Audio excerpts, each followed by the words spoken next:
It's time for Twit This Week in Tech. Brian X. Chen from the New York Times is here. Ed Bott from ZDNet. And Gadget's Devindra Hardawar. Great panel. We'll talk about the HomePod. Good, bad, indifferent, progressive web apps, the big Falcon Heavy launch, Elon's amazing marketing, and a whole lot more. It's coming up next on Twit. Netcasts you love. From people you trust. This is Twit. Bandwidth for This Week in Tech is provided by CacheFly at CacheFly.com.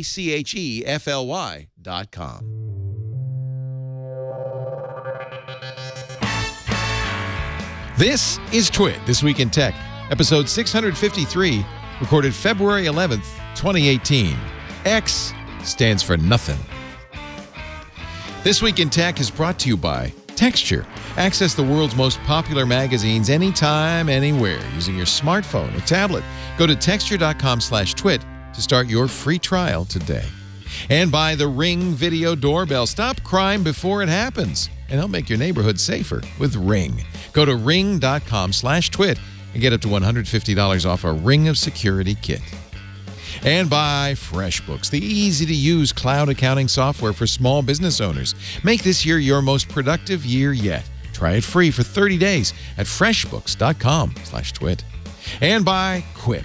Make a fresh start this year with a Quip electric toothbrush. It cleans like a premium electric toothbrush at a fraction of the cost. Visit getquip.com/twit to get your first refill pack free when you purchase any Quip electric toothbrush. It's time for Twit This Week in Tech, the show where we talk about the week's tech news with some of the smartest people in tech. All the way on my left, Devindra Hardawar. He's a senior editor at Engadget. Great to have you, Devindra. Hey, thanks for having me back. From Brooklyn, New York. Yes. Welcome. From Santa Fe, New Mexico, Ed Bott from the Ed Bott Hi, Report Leo. on ZDNet. Always a pleasure. I've known Ed longer than any of you guys, for at least, we've been 20 years, 30 years almost. Yeah, it's decades. You started doing the Dvorak radio show with us. Yeah, and that's where we met. Saturday mornings at A lot of fun. Some big AM station. Yeah, some big AM station. That's it.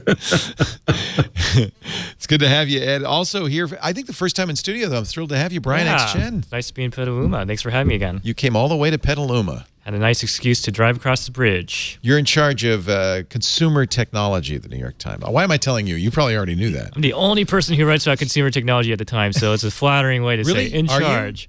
You're the only one? Only person on staff who has it as a beat. Yeah, we have some freelancers, but We quote you all the time, your byline all the time on the show. for better or worse. No, always you're authoritative. Oh, And thanks. actually, I thought it'd be kind of fun to there's so much to talk about. And we'll get to SpaceX in a second, because that's the happy news of the week. But the HomePod came out on Friday, and I'm sure you've been reviewing it. Devindra, you said something I thought fairly controversial, Oh, no. which was that the iPhone 10 was Apple's last great product. Does that, Yeah. since the only other product since It then wasn't that long ago. It was is the November HomePod. I'm thinking, Yeah. is that a backdoor diss for the HomePod? I mean, the HomePod was delayed, and even now it's like not fully ready. Brian's review is really good. Don't rush to buy it, says Brian. Yeah. Well, Yeah, it's a half-baked product right now. I don't know. I kind of feel like I was a little bit harder on it than other people. Do you guys feel that way? You weren't as hard on it as I was. Really? Okay, because like I felt like it just feels like it's unfinished, right? 'Cause Yeah, Siri yeah. does a lot more on the iPhone than it does on the HomePod, and so it's been training us to use Siri in a certain way, and yet things like the calendar, which I use a lot with Siri, doesn't work on the HomePod. Things like hailing a car doesn't work on Siri.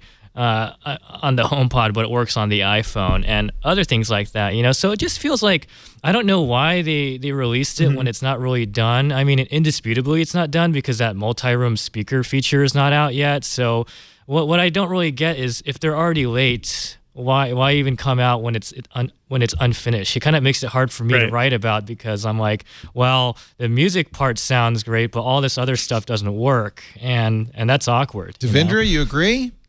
I mean, I've only listened to it a bit. Chris Velasco at Engadget is going to be reviewing that for us. It sounds really good because it's a $350 super high-tech speaker. But yeah, I agree. The Siri stuff is it feels really unfinished, really weak in comparison to what we're getting from Alexa speakers. I also tested out the Harman Kardon Invoke, which is the Cortana speaker, and even that felt more fully featured than the HomePod. And that thing's just $200. So, did either of you get invited to the briefings that Apple had in Cupertino? Yeah. I went to the HomePod briefing about 2 weeks ago. We went to the Audio Lab tour where they showed us how they tested. This was supposed to, you're not getting the Kool-Aid soaked in. This was so. Let me channel Tim Cook here and say, but what you guys don't understand, it's not a Siri device. It's a speaker. It's all about the sound. We're reinventing how speakers work. The Siri capability is merely to play music. It's not you're thinking it's an Echo. It's not an Echo. It's a new kind of music listening device. But yeah, so it was Phil Schiller who said that, and sorry, no worries. Channeled the wrong guy. Basically, he was saying so he was giving us the history of how the HomePod was made, right? So it's been in development for 6 years, on and off. Like they tabled it for a little bit in between, and so they started it before Apple Music even launched, before they even bought Beats even, and before HomeKit came out, right? So the HomePod comes out after this. I mean, it's in development before that, but all this stuff comes out in the middle. And then suddenly they had to get this HomePod to work with these new services that Apple has, So that's you can kind of get the sense of why it was so chaotic to develop this thing. But then when you try it, you're going to realize this thing doesn't really seem like it's that polished yet. It doesn't really seem like it's done. So, I mean, how much can you justify it being that dumb? It sounds amazing. It sounds great. But if you're competing... This is where I would disagree. Okay. I don't think it sounds that amazing. Okay. I think Apple fails on all fronts. Now, it sounds good. It sounds fine. It's good. That's the first I've heard. Okay. Yeah, because look I'll read some of the headlines. Apple HomePod review. This is Joanna Stern. Super sound, but not super smart. They agreed with you. The iMore folks. Retina for your ears. Yeah, I don't know about that. Nilay Patel in The Verge said, I am a speaker fanatic, and he showed off his analog stereo, and I think this sounds amazing. But there's a problem. There's something called physics, and I know that the Australian Prime Minister thinks that physics is not an immutable law, but I think physics is an immutable law, and this, which is not a HomePod, it's just an amazing simulation. This is too small to really be a great speaker. So I think if you're going to say it sounds good, you really should add the clause, it sounds good for its size. Sure. That's a good point. And it definitely does fill up the whole room like a that's small one thing that's interesting because it has really tweeters loud all around it, so it doesn't need... You don't need to sit in front of it. Everywhere is equal. Yeah, and that's it. I'm not an audiophile, so I'm not going to pretend that I know great details about like these 7 tweeters and all that stuff and have like a great attention to detail when it comes to sound. But, it sounds really good to me compared to a lot of speakers I've tried. But I don't think that really justifies the fact that Siri is quite inadequate compared to how it even is on the iPhone or how it's compared to Alexa even. Like, here's a thought experiment, guys. So imagine if Apple had waited another year and made all those features work that are missing on Siri and released it as it is with nice music, nice sound, and all those nice features working as a virtual assistant. Well, there's another problem. It only works with Apple Music. Here's my opinion. This is designed for somebody who is bathing in the warm glow of the Apple bath. Right. This is for somebody, because you can't even set it up if you don't have an iPhone or an iPad. You right. can't, Not even a Mac. You can't use a Mac, yeah. You cannot use it without an iPhone or an iPad. Wow. So okay. That's insane. So this is a product designed for somebody who's absolutely in the I'm not going to say Apple sheep, but somebody who's really in the Apple ecosystem and wants something that is already a subscriber to Apple Music, wants something that works with Apple Music. It sounds fine for its size. My issue is, we did a comparison yesterday on the new Screensavers. We compared the Invoke, the Harman Kardon, which did not sound as good, the Sonos One, which is Sonos's small Play One speaker with Amazon Echo built in, which actually wasn't as good, but was close, and it's half the price. You could buy 2 and get a stereo pair. That might be fairly competitive. We compared it, or get a Play 3 and an Echo Dot, right? Like there are other ways to do that. Compared to a Play 3 or a Play 5. I don't think the Apple's HomePod is as good. And I guess the point I would really make is if you want a good speaker, if you want good sound, this is how I think of it. I brought this up. Keith Richards, the guitarist for the Rolling Stone, wrote most of their songs with Mick Jagger.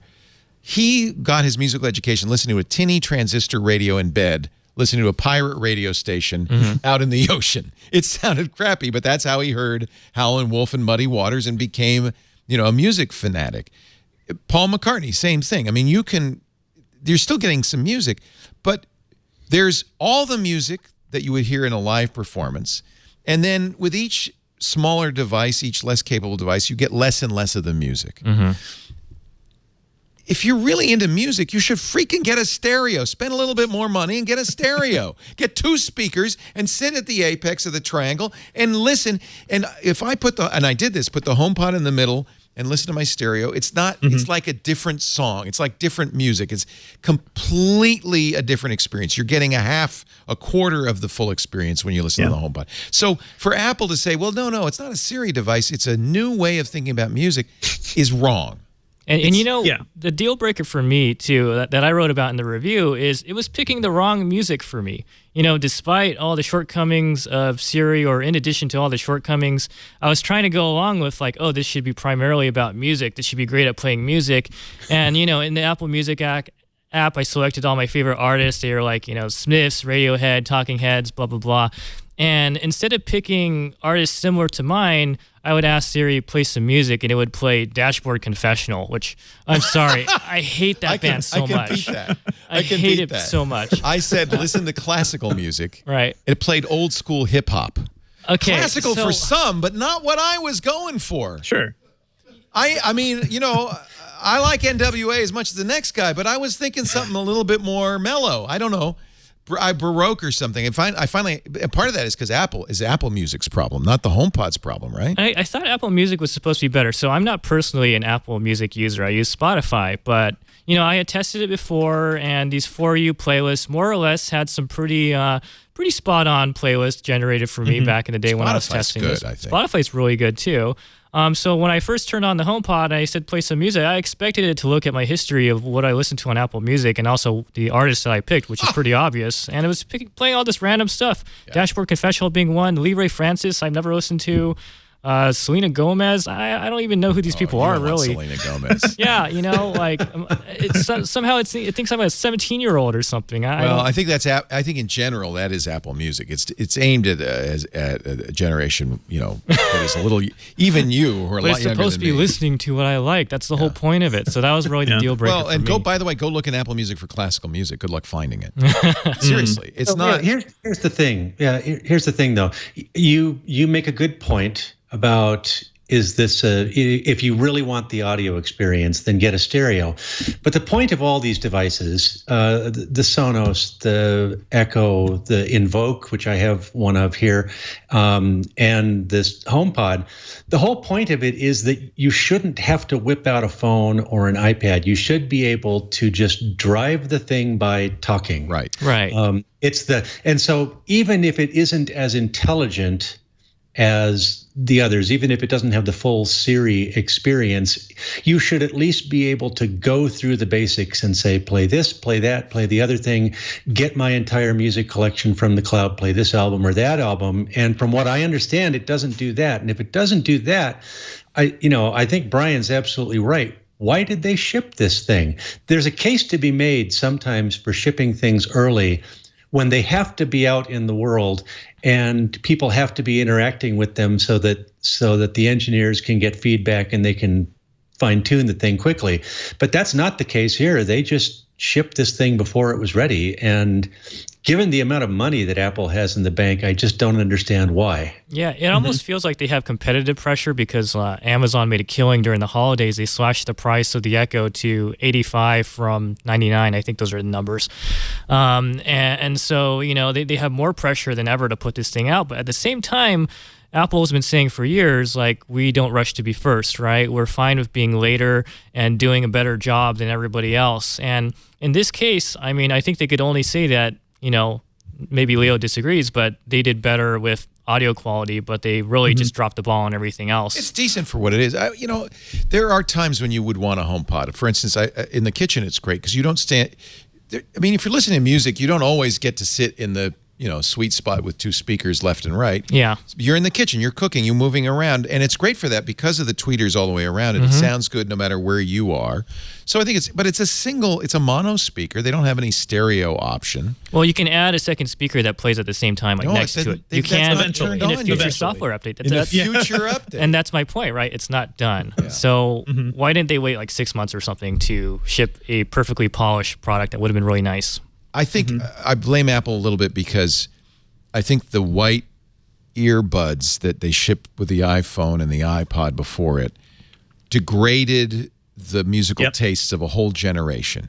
That people who grew up with crappily compressed music on crappy earbuds. Do you mean the AirPods or the No, just the wired ones? For years. The original music classic. for a whole generation meant an iPod with white earbuds in, and that is not, frankly, very good quality. Right. And I don't want Apple to start saying how great this sounds because I think it's doing a disservice to people who could hear a lot more of the music. You can't get a speaker that size for $350 that's going to be a great speaker. You can't. It's great for its size. And I think there are even better speakers for that price, frankly. Yeah. So the Sonos Play 3 is what, $300? Yeah, I think, and that thing sounds a lot better. I think so. Just it has more bass, for one thing. It has more bass. But, to Apple's credit, I think what they did really well with the HomePod is that you can push that thing to max volume, and it won't distort. It does handle high nothing volume. Distorts. I think partially because it doesn't really go as max as some other things, right? We were comparing it to the Google Max. And that thing goes much louder, and then you start to hear like the bass starts to distort, and some of the high notes. So you could see that Apple's trying to balance something here, but I think you're onto something, Leo. Like everybody who grew up with iPods, or just in general, we got used to okay sounding music, and most people just don't have speakers in their homes. I think that's a even bigger with thing too. Even like with surround, maybe because people my age that's might a cinephile surround. Yeah, because you're watching movies on your big screen. Like TV. I have all that stuff, but I know I'm way in like the minority here. But I think in more general, people than you think have home theater systems. Right? Maybe not. I don't know. It's a good portion of people, but it's not. I'm talking like mainstream consumers. So like just listening to music, in your home with speakers is something that kind of died off. And this is good for that. People in my generation bought the stupid Bose sound acoustic wave. Oh God, radio, and those were terrible. The Paul Harvey never sounded good. Yeah, I mean there's. So I don't know. And by the way, my ears are shot from years of wearing headphones and listening to rock and roll way too loud. But I can tell the difference. Yeah. And so I figured that somebody younger with better ears owes themselves something a little bit better. The Sonos Play 3 is $250. It's $100 less. Oh, wow. So for $50 more, you can get a Play 5, which really sounds good. And even then, though, I wish you would spend a little more and get a stereo. Well, that's like the ultimate dream. I would wish more consumers would do that. But what I love about these devices is that Sonos and everything, like it made it easy for everybody to bring music out loud back into their homes. The big downside with HomePod for me is that it's so limited, right? It's limited to Apple Music, but so many people are using Spotify now, or you have your library of music on other devices. There's no aux jack, of course. There's none of the things you see even in simple Bluetooth speakers these days. I really like what Logitech's been doing, honestly. Like they just released their new lineup, which has Alexa built in, and they're also like Bluetooth portable speakers that you can take around everywhere. You could put them in the shower, you could take them to the beach. Like there's so much innovation happening here. Like what HomePod offers just doesn't feel like it's enough today.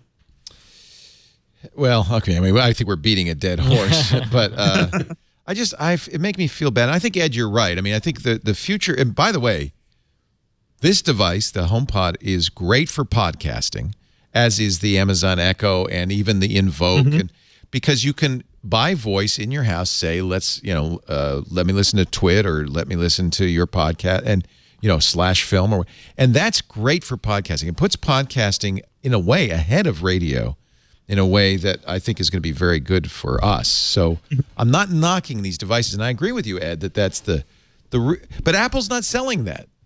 Apple's selling it as a great speaker, and I think that's doing us a disservice. If you just said, here's a pretty good speaker that you can listen to music on in your kitchen, that's what it is. Sure, I'll give you that. And Ed, you're right. I mean, the Siri at least does that much. It plays music, Apple Music.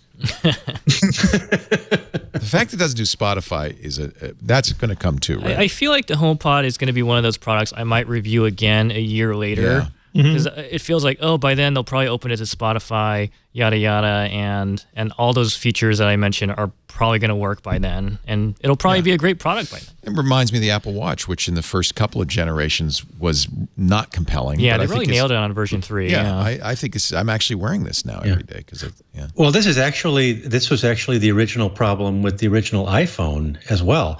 You know, most people forget that the original iPhone, it didn't support apps. It didn't have an app store. It didn't support exchange mail. It had a whole bunch of things that were wrong with it, and they fixed that over the first year. But that was also one of the things that had to go out into the world and be used by people to improve in that fashion. And it isn't necessary with. It still blew other smartphones away at the time, didn't it? Like the keyboard is awesome, and Safari browser was amazing compared to the really pared down browsers on old cell phones. So even though there were all these things missing, it's hard to compare with the HomePod, I think, where like the iPhone at least was a working, functional product. It's a good point. The HomePod's late to a market with a lot the the iPhone was late to the smartphone market as well, but it just did a better job at a lot of things. And you look back at the iPod, like that was super limited too, right? Didn't that only work with Macs for a long time, like ignoring the biggest PC market? Maybe a year or two, I don't remember. But they put it out on Windows, and that's when it became really big, the iPod. So. For sure. You know what's funny is we come almost full circle now because, and Microsoft's been pushing this. They're probably at the Build conference. They're going to talk a lot about progressive web apps, which are different. They're different, but in a way they're the same as the web apps for the original iPhone. The idea that you would go to a website and you'd save it on your home screen, and now that's an app on your iPhone. That's what I'm excited about. Progressive web apps, though, Ed. I feel like I wish Apple would get behind that. They're being a little slow to the party. I think so too. But in both of these cases, in the case of progressive web apps and in the whole competition with Spotify thing, what you're really seeing here is Apple protecting its sort of core services, and in a way that's very, very Microsoft-like.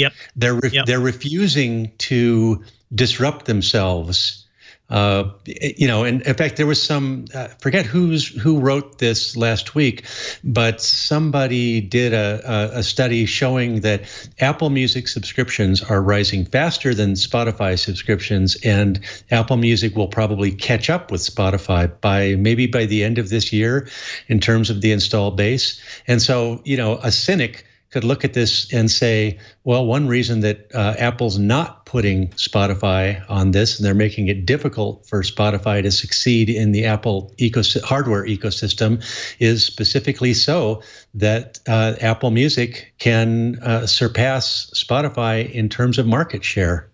A lot of money there. The proof of that is there's no Bluetooth in the HomePod. Yeah. Something that would allow you to open it up to an Android device, for instance. You could still AirPlay, right? So you can still AirPlay from your iPhone or iPad with Spotify or Apple whatever. Technology. Yeah. It's proprietary, but you could still use that for Spotify. So something.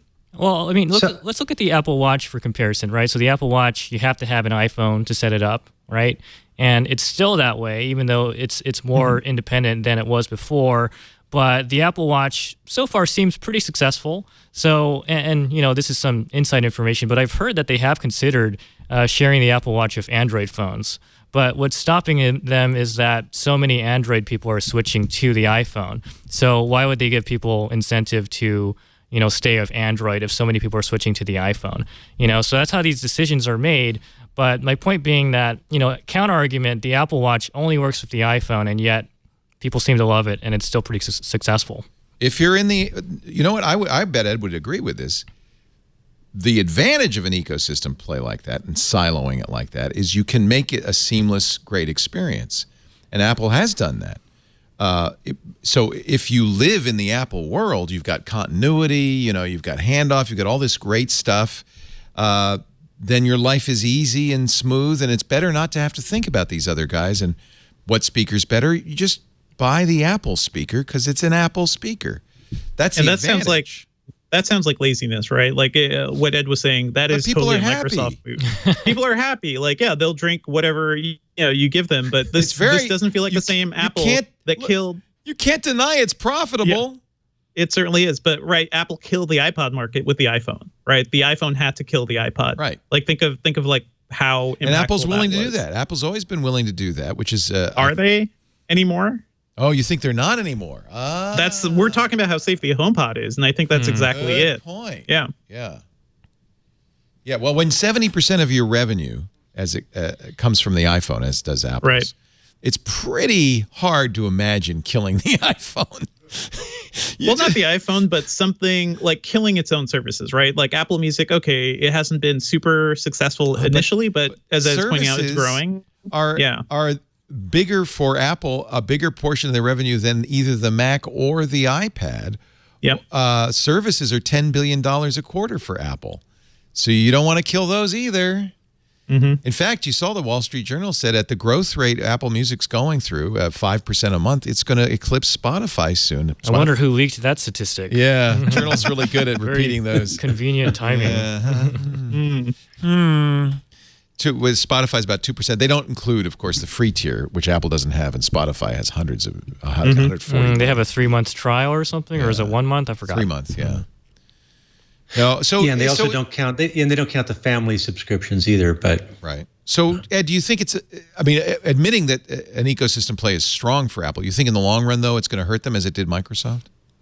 Well, it has to because look, I think it's a justification to say the seamless experience is the goal here. That's a great rationalization, but the reality is there's just so much money coming into Apple's coffers, and when you sit down in a product meeting and somebody says, okay, I've got this great idea, and but it's going to hurt this business that's bringing us $10 billion a quarter, there's somebody there who's going to say, nope, we don't do that. We're not going to do that. And that ultimately, once the numbers get that big, once the fiefdoms, the individual fiefdoms within the giant spaceship there become powerful enough, then they start to they start to block innovation, and they start to build moats around each of their businesses. And I've seen that play happen before. It's what happened to Microsoft in it led to Windows Vista. And I have on my wall, and I'm very happy to have it, a signed copy of this fabulous cartoon from Bonkers World of the various org charts. And of course, Microsoft's was all the fiefdoms shooting at all the other fiefdoms. And it hurt Microsoft badly. And actually, to Satya Nadella's credit, I think he's changed Microsoft, and the attitude is very different now. It's dramatically, and it's made a difference in their operations significantly. For sure. Yeah. I feel like I bring this up every time I come on, but it does feel like Microsoft is doing a lot of the Apple-y stuff, right? Like the Surface, the innovation behind the Surface laptops, the Surface Book, the Surface Studio that you're using right now, Leo, like these cool new devices that we're sitting here and watching Apple take away the ports people actually use on their MacBook Pros and give us keyboards that everybody hates. Everybody hates that keyboard. And like, I don't see we're seeing any indication that that's going to be fixed eventually. Like Apple's just going with this super flat design. A lot of things that we expect Apple to fix, we're just not seeing anymore. And that's worrying me, honestly. Like, I think to me, like Tim Cook is feeling more and more like Steve Ballmer. Like he's doing a good job of really, pushing every product line and ramping everything up. But I don't know if we're going to see the innovation that we're kind of used to expecting from Apple. Yeah. Let's take a little bit of a break. When we come back, we're going to talk about the feel-good story of the week. We watched it live on Tuesday. We interrupted Mac Break Weekly to watch the Falcon Heavy launch. And I really loved Elon Musk's marketing. He went on one of the early morning shows that day and said, well, the engineers tell me there's about a 1 chance in 3 it's going to blow up. I think it's about 1 chance in 2. Why would then? Now, how would you not watch this launch? if there's a chance that that's going to be the biggest explosion in the history of mankind. You'd have to watch, right? It turned out, of course, to be flawless, and there were some really amazing moments. We'll talk about that. But first, I want to talk about our sponsor, Texture.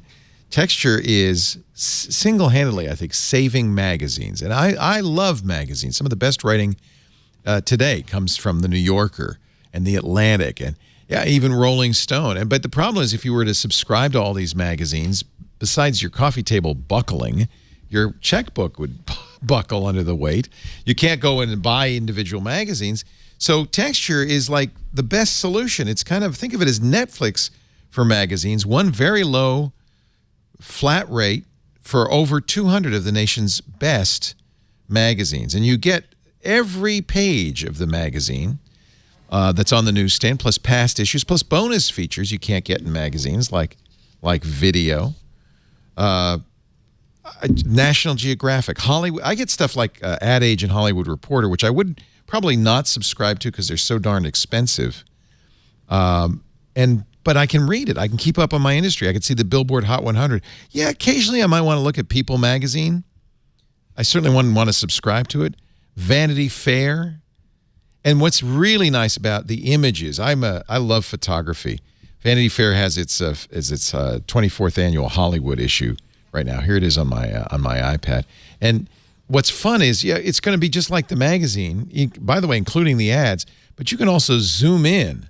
So if you want to see this famous third leg problem here, you can zoom in and say, oh, they fixed it, and that's just funny. Or did they? What's going on? You can zoom in on that. Actually, I think this is different than the cover. I think they fixed the third leg problem.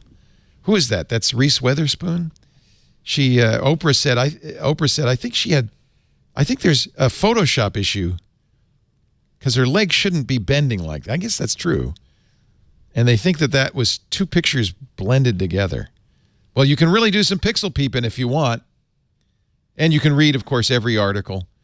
And it's easy, too, because the table, this is one example, this is Vanity Fair, but the table of contents goes right to the article. So you say, I want to read all about Steve. And you can see it. Great political writing, great news writing. Texture even has a curated section that I love that shows highlights. So, you can see stories just for you, new and noteworthy stories, long reads for the week. Why is no-profit Tesla so loved by Wall Street? That's a good one. Car and Driver, look at this. There's so many great magazines, and it's going to be a free trial for you. If you go to texture.com/twit, try it for free. If you decide to buy $9.99 a month for unlimited access to more than 200 magazines. Texture.com/twit. They automatically download on my iPad, so when I'm traveling, I know I've got 20 magazines in my briefcase. I love it. Texture.com/twit. Try it free right now. Brian X. Chen is here from the New York Times. He's their one and only, it says lead consumer technology writer. Solo consumer technology He's writer. in the front, he's in the back, he's everywhere. He's kind of like the HomePod. Nice that you came up. I appreciate it. Yeah, Apple's only speaker. They actually did a speaker, didn't they? The Hi-Fi, the iPod Hi-Fi. That flopped pretty quickly. Although we're trying to track one down. Yeah. I remember Steve Jobs at the event, because that was when I got to still go to events, saying, and Steve was an audiophile, famous, loved his music, had tube amps and all that stuff, and big clip shorts. He said, he's such a good marketer, I'm throwing away all of my audio equipment. This iPod Hi-Fi is so good. I went, yeah, right, Steve. Yeah. Also, Devindra Hardawar from Engadget. Ed Bott is also here from ZDNet. Great to have you all. Okay. Did you watch the Falcon Heavy launch? Of course. I haven't seen it. What? Brian X. Chen, you're kidding me. You haven't seen it? Too busy writing about the HomePod. Okay, A watch. live view of the Falcon Heavy. Let me turn down the sound a little bit, and we'll. You can watch. You can actually go watch this on YouTube at the SpaceX channel. This is now. John is our space expert. John, I think I've been saying this wrong. This is the largest rocket ever operational. So the Saturn V, which took man to the moon, was bigger, but this is big because in order to get a manned flight to Mars, you need to get enough velocity to get there, right?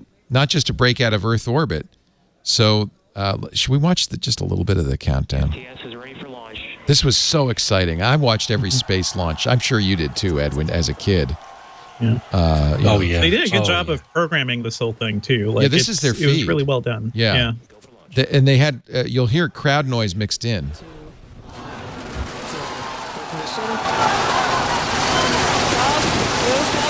And now remember, no one knows if 27 engines, if one's off by just a bit, it goes sideways. It could blow up. It really is just a giant bomb on a stick. Perfect. It looks like Elon Musk's middle finger to Earth. Just like, screw you guys. I'm out of here. I'm going. I'm gone. Let's see, booster engine cut off. Let me jump ahead. This is my favorite part. The booster landing. Right. The landing, the twin landing was. Oh my God, was that amazing, right? Yeah.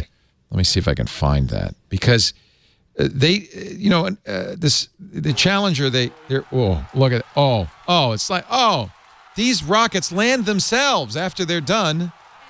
Listen to the crowd. They really did mix that in, didn't they? Wait a minute, I got to see that again. That's just too good. So the boosters are bringing themselves in. The third engine, the main engine, did get lost at sea. And the landing burn has started. It's like a rock concert. Boosters looking to be on track towards their respective landing zones. This is brilliant production, right? Look at the legs come down. I think I just wet myself. That is so incredible. And the Falcons have landed. See what you missed, Brian? Oh, And you're reviewing the HomePod? What are you, nuts? man, I'm a loser. All right, one more thing, though, we got to talk about. Brilliant marketing. So as I didn't believe it when he said it, but Elon Musk said, we're going to put my Tesla, cherry red Tesla Roadster, my original Tesla, on the rocket as a test payload. We're going to have a dummy in there dressed as Starman, and there'll be a loop of David Bowie's Space Oddity playing. What I didn't know is that the fairings would come off the capsule, that there were cameras all around it, and that they would stream, thanks to NASA's high-altitude streaming system, they would stream pictures of the Starman with the Earth settling as he rotates around the Earth, it's sun rising and setting in the background. Just beautiful images. And by the way, it doesn't say Tesla in the screen. It could have. It says don't panic. But we can't forget there's a little bit of a T there on the steering wheel. This is about the best ad for Tesla ever, right? I mean, this is great marketing. Look at that.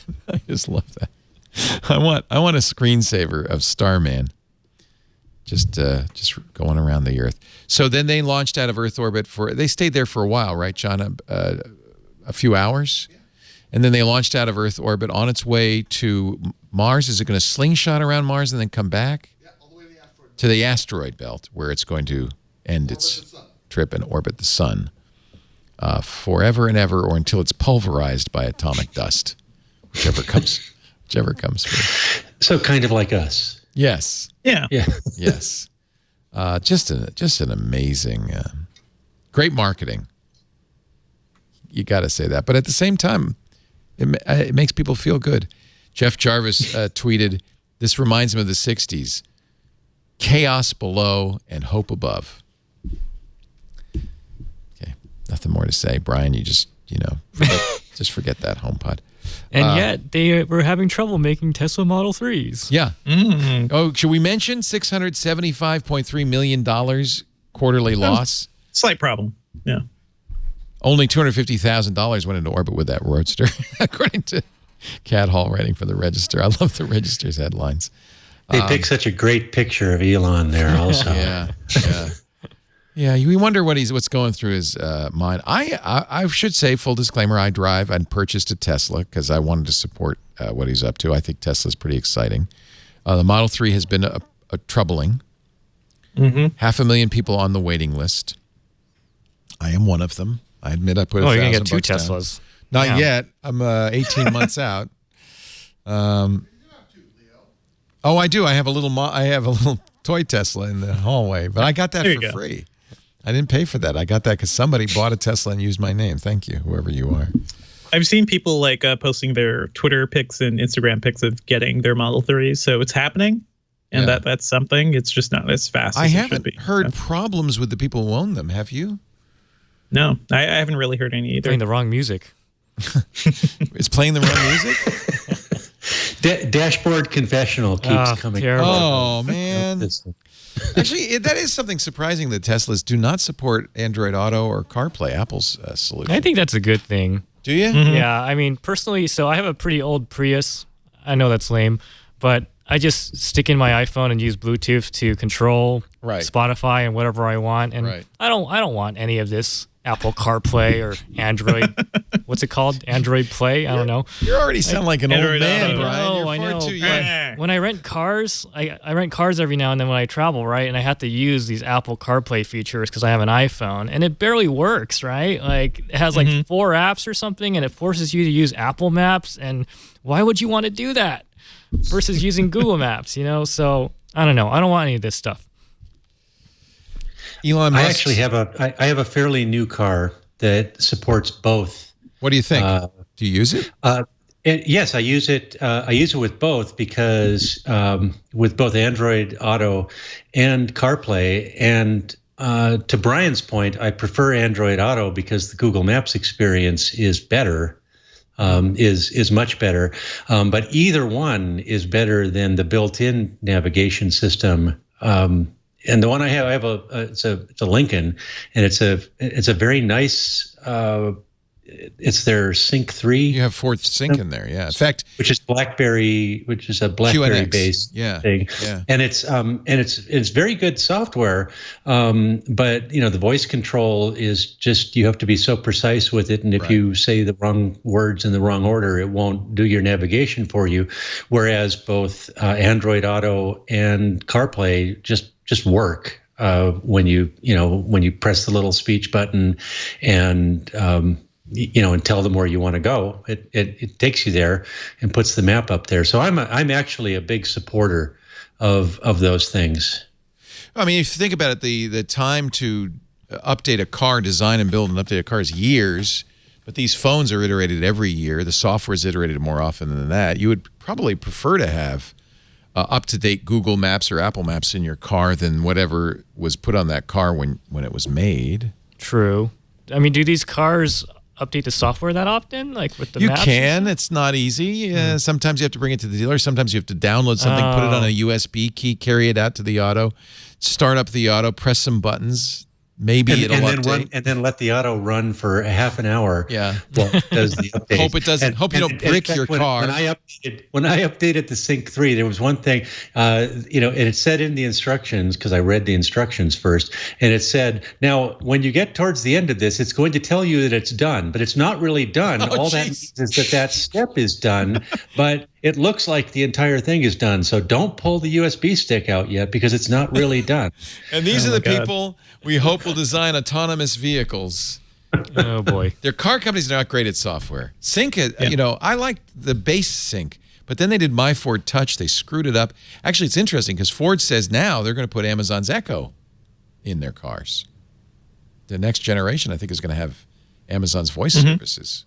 I mean, clearly the car company just can't do it anymore on their own. So that's why we don't really trust. I don't know if we'll see their self-driving being the things that take off, right?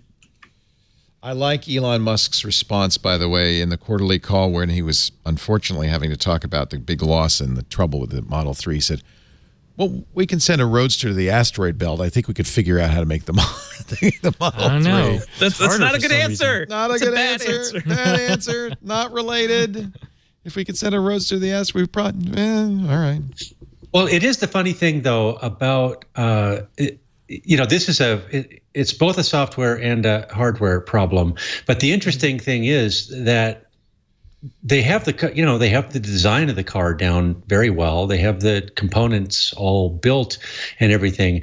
It's getting the manufacturing at scale and speed that is the problem. And so that's one of those things where you have you know, it's a problem that goes back to Henry Ford, and you have to, you know, the assembly line has to be running at the exact same speed from start to finish. If there's any slowdown along the way, every other part of it backs up at the beginning. It doesn't have product at the end. So there's like probably maybe only half a dozen little problems affecting the Model 3 manufacturing line, and so, you know, one of these days they'll solve the last one of those. Click. And then all of a sudden they're, you know, maybe they really are manufacturing 5,000 or 10,000 cars a week like they say they can. We'll see. That was always the knock on Tesla, is that when the big three, when the automakers who have a lot of experience bending metal come in, they're just going to take over, that Tesla can't possibly compete in mass production. And I have to say, I'm rooting for them. And I don't, for instance, I don't think we would see all these companies doing, would we? Do you think see all these companies doing electric vehicles if it weren't for Tesla? No, probably not. Yeah. I think they help. That's a sad thing. It's sad that we have to kind of rely on this crazy billionaire to kind of get out there and make all these things happen. But yeah, well, I think we've always relied on the crazy billionaires to get things done. I think that's true. That's a long-standing, like the old media barons. Like yeah same deal. Yeah, the railroad barons. You know, it takes a certain amount of chutzpah, self-confidence, and a lot of capital to move things forwards. Otherwise, you know, you just keep making iPhones. Speaking of which, Apple's the only company that has said how it's going to spend its repatriated cash. The new tax law pretty much, I think, forced companies to pay the 15% tax and get their overseas funds back. Apple has billions of dollars. In fact, the 5 largest U.S. technology companies have $500 billion in overseas cash.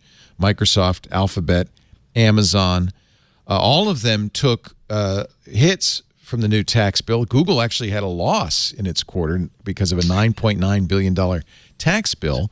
So did Microsoft. Yeah. I mean, what was Microsoft's tax bill? It was huge, right? It was like $9 billion, I think, or $15 billion or something. $15 billion and a $9 billion loss that translated to a $9 billion loss. Microsoft is the second has the second most overseas money after Apple, I think. I think it was 1-2. Yeah, and both of those companies have done, you know, they've played this interesting game with Irish subsidiaries. It's the double Irish and the Dutch sandwich. Yep. Sounds kind of dirty. It sounds delicious. No, it sounds like something that you just don't want to Google. It sounds like Urban Dictionary might have something to say about it. Yeah. But it is, in fact, the kind of, it's completely legal, but somewhat, I think, ethically challenged idea that you transfer, in Apple's case, they transferred intellectual property rights for a lot of their products to an Irish subsidiary, and then started making payments to the Irish subsidiary for the right to make the iPhone. And the Irish subsidiary turned around and used, I think, the Canary Islands that's the Dutch sandwich, to further launder the money, paying zero or very low or zero corporate taxes on the money. Apple ended up paying, though, $38 billion in a one-time tax payment to repatriate its hundreds of billions of dollars. Apple said that they're going to use that money to create jobs.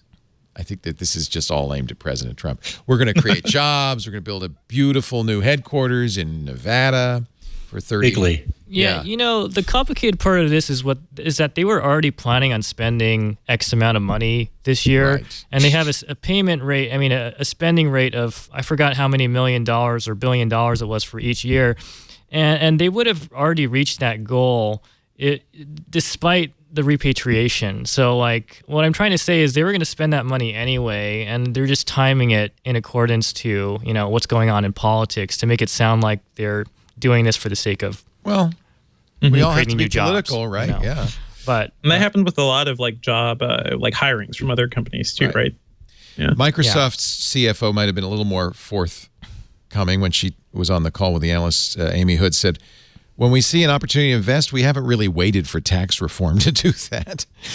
Microsoft, which has $132 billion that it will repatriate, says no change. Alphabet, which has $61 billion to repatriate, says no change. Amazon says, hey, we already spent a lot on our workforce. We're not. They have $61 billion. Facebook 16. Oh, no, I'm sorry. Alphabet had $61 billion. Amazon only had $10 billion. So it's not going to change. In fact, according to the Wall Street Journal, Apple's the only company that said that they're going to take this money and do anything different with it. Right, but they always had the option, and what they've done for years now is they just borrowed money, and especially since interest rates have been, essentially close to 0%. Apple has $100 billion in borrowed money. Yeah, and they were paying, they were paying. I don't know what their corporate. I mean, they're. I'm sure those are AAA rated bonds, so probably just a couple percent that they're paying there, which was way better than the difference between the with the 25 or 30 or 35% tax rate that they were going to pay on it. So it was, this is just there's absolutely no difference in how any of these companies are responding to the markets. They all have so much money available to invest. If they want, they're all investing in cloud infrastructure. They're CapEx like crazy, building manufacturing capacity for products. It just, the idea that they're going to do anything different aside from pocket the money and buy back stock and maybe issue a dividend is just nuts. Yeah.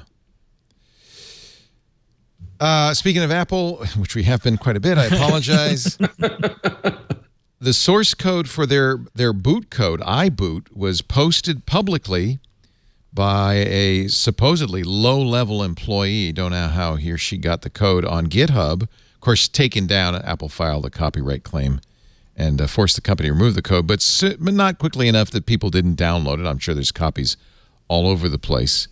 iBoot is the part of the iOS operating system that's responsible for ensuring a trusted boot of the operating system. So I would say for jailbreakers and others, this code is a huge deal. Jonathan Levin, who is a jailbreaker and has written a number of books on iOS and Mac internals, said this is the biggest leak in history.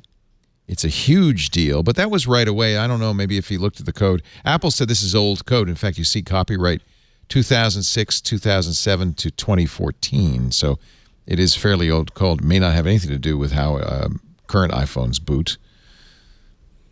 Yeah, I think we need like a security researcher to comment on this, right? Yeah. Like, is this really a big deal if it's iOS, is it 8 or 9? We're on 11 now. Except when you are dealing with code that's basically touching bare metal at that point, those things don't get changed with each release. Those are, that's like the Linux kernel. Or Microsoft's kernel or the Mach kernel. The kernel is not something that changes with every version. It gets tweaked, it gets improved. There are security enhancements made to it, but by and large, that thing is, that's the core. That's the core, and it doesn't, over time, it doesn't change that much, and because it's just so basic, you don't dare change it. Every little tiny tweak that you make at that level has the potential to ripple up through everything else. And so, those things don't change that often. I feel like if there's a flaw in it, it will be exposed. And this might actually benefit Apple if somebody comes forward and tries to get a bug bounty. Actually, the bug bounties for iBoot are the largest bug bounties Apple offers, hundreds of thousands of dollars. This might be not a bad thing for Apple. It also benefit the FBI if they want to hack another iPhone, right? NSA's going, yeah, baby, yeah. Finally, we get into that iPhone. Sweet. I'm a T-Mobile customer. I think a lot of T-Mobile customers got a text message, scared the hell out of me, saying, quickly add a PIN to your account because there's an industry-wide phone hijacking scam. I got this. I don't know if you did. T-Mobile alert, we've identified an industry-wide phone number port-out scam, which means somebody calls a representative and says, hey, I want to take my phone number to another phone. And of course, when they do that, that will break, two-factor authentication using texts, which is one of the reasons that is not a good way to do two-factor. My bank still does. A lot of banks do. Motherboard says that a company representative said its entire postpaid customer base was messaged. So if you didn't get the alert, you probably will. I immediately called T-Mobile and put a PIN on my account. But I'm wondering if this has all of a sudden been a big problem. I can't think of another time a company's done this. Said to everybody, effectively turn on two-factor on your account. I mean, this is a thing that honestly we should be doing anyway. So maybe when people create T-Mobile accounts, they should be like making this more mandatory or something. But I think we've seen instances where somebody's, information, a hacker's able to social engineer and get control of somebody's account. And usually it's because there's no PIN, there's no like extra authentication on their account. Right. And, the weak spot is aptly named customer service personnel, customer service representatives. They get called and they're trying to serve the customer. The problem is it's not really the customer. It's somebody pretending to be the customer, and they try to be helpful, and they end up not servicing the customer. So I called and I got one very quickly, just a public service message. Probably should, on any mobile account that you can do that with, you should probably do that. SIM hijacking is very real. I had an interesting experience in regards to that, Leo. I have an account with a company called Ting. Oh yeah, I have a Ting account. They're great. They used to be a sponsor. They're really, really great. Really, really great service. And I was porting a number into it, and something went wrong with it. And at any rate, long story short, in order for me to complete the port, I had to go through a process with their security people that basically involved it's the same sort of challenges that you would get if you're applying for a mortgage and doing online stuff, where they said, you applied for an automobile loan in 2015. What company was that with? And it gives you 4 choices. Right. And a lot of times all of them are wrong. And I had to answer about 10 questions like that before they would even allow me access to my account. And that, so that was reassuring in a way. Yes, a pain in the butt, but still. Yeah, but I'd rather it's not nearly as much of a pain in the butt as having someone have access to essentially what is the universal 2FA device, and then whoops, they're into your bank accounts and they're into your credit cards and everything. Another fix for this is to tell your bank and everybody else should stop using text messages. Use authenticator programs or some better solution than text messages. We're just getting started, but I mean, I feel it's so hard to get people to use two-factor in the first place, right? Yeah. So I think they just are holding people's hands and saying, start with the text messaging thing, because no one uses this anyway. And Google started doing something which is really great, and Microsoft does this too. In fact, I love it on the Microsoft account, where you have to have the app, the Microsoft app on Authenticator app on your phone, but then instead of giving you a 6-digit number, it'll pop up a notification saying you're trying to log in. Sometimes even before you enter the password, you just give it the email and it'll say you're trying to log in, and you say yes. And then it does a funny thing. It says, okay, there's a 2-digit number on your screen. Which of the 4 2-digit numbers on this screen is that? So you verify you're looking at your screen, and then it logs you in without a password. I think that's more secure. I know Duo Security uses that. Google has started using that. Even more secure probably than an authenticator program, because you have to physically have the phone. It's not an SMS. And it's not even a secret number in an authenticator app. It's actually direct communication. It's like a key fob. Yeah. Right? Yeah, I use a YubiKey for my Google account. That's the one I don't want to lose. So actually, that's really a pain. But you also feel like they'd have to steal my YubiKey to get into my Google account. Let's take a little break. We're talking high tech, the week's tech news on Twit. We had a fun week on Twit, actually. Do we have the promo we made?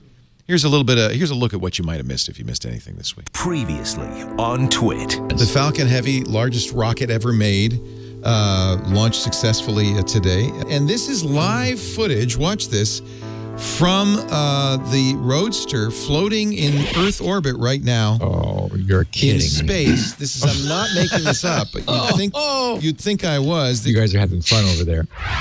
The new screensavers. We have the Apple HomePod. Apple's saying, no, don't think of it as a Siri device. It's not a competitor to the Amazon Echo. It's a speaker. I want to make sure people don't buy this thinking I'm getting the last stereo speaker I'll never need to buy. Apple's almost positioning it that way. Like, these are so good with computational audio, and it just isn't. Know-how. Flying FPV is... Oh, that's cool. Oh, my goodness. That would help me fly better. Good luck, Megan. Okay, let's go get Megan. Let's go. Oh, no. Oh, no. That's what all of my drone flights look like. This Week in Google. Oh, no. John Perry Barlow has passed.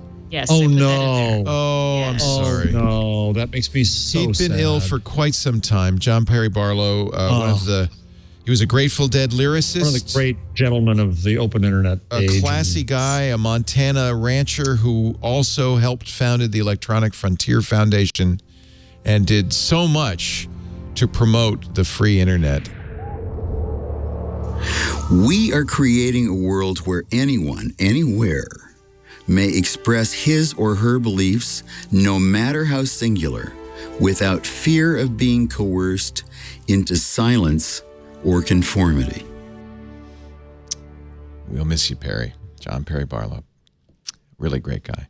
Our show today brought to you by my doorbell, my Ring Video doorbell. I actually turned the sound on my iPad because all morning long it was going off, and then nobody has entered the house in the last few minutes, so I didn't get the ding dong. This is so cool. On your phone, on your tablet, no matter where you are, anywhere in the world, you can hear somebody at your front door. You can hear somebody ring your doorbell, and you can talk to them. You can see them, and you can talk to them.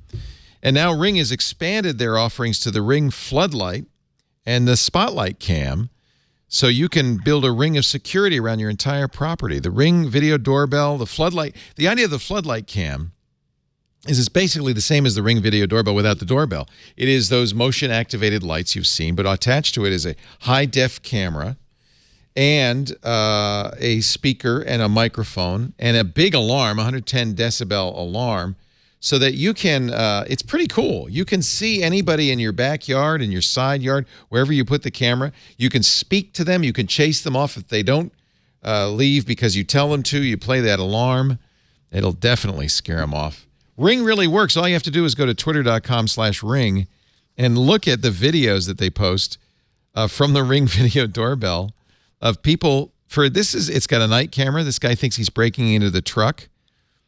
And so he triggered the siren. Watch on the floodlight cam as the guy gets in and run. I should play the sound because that scared the hell.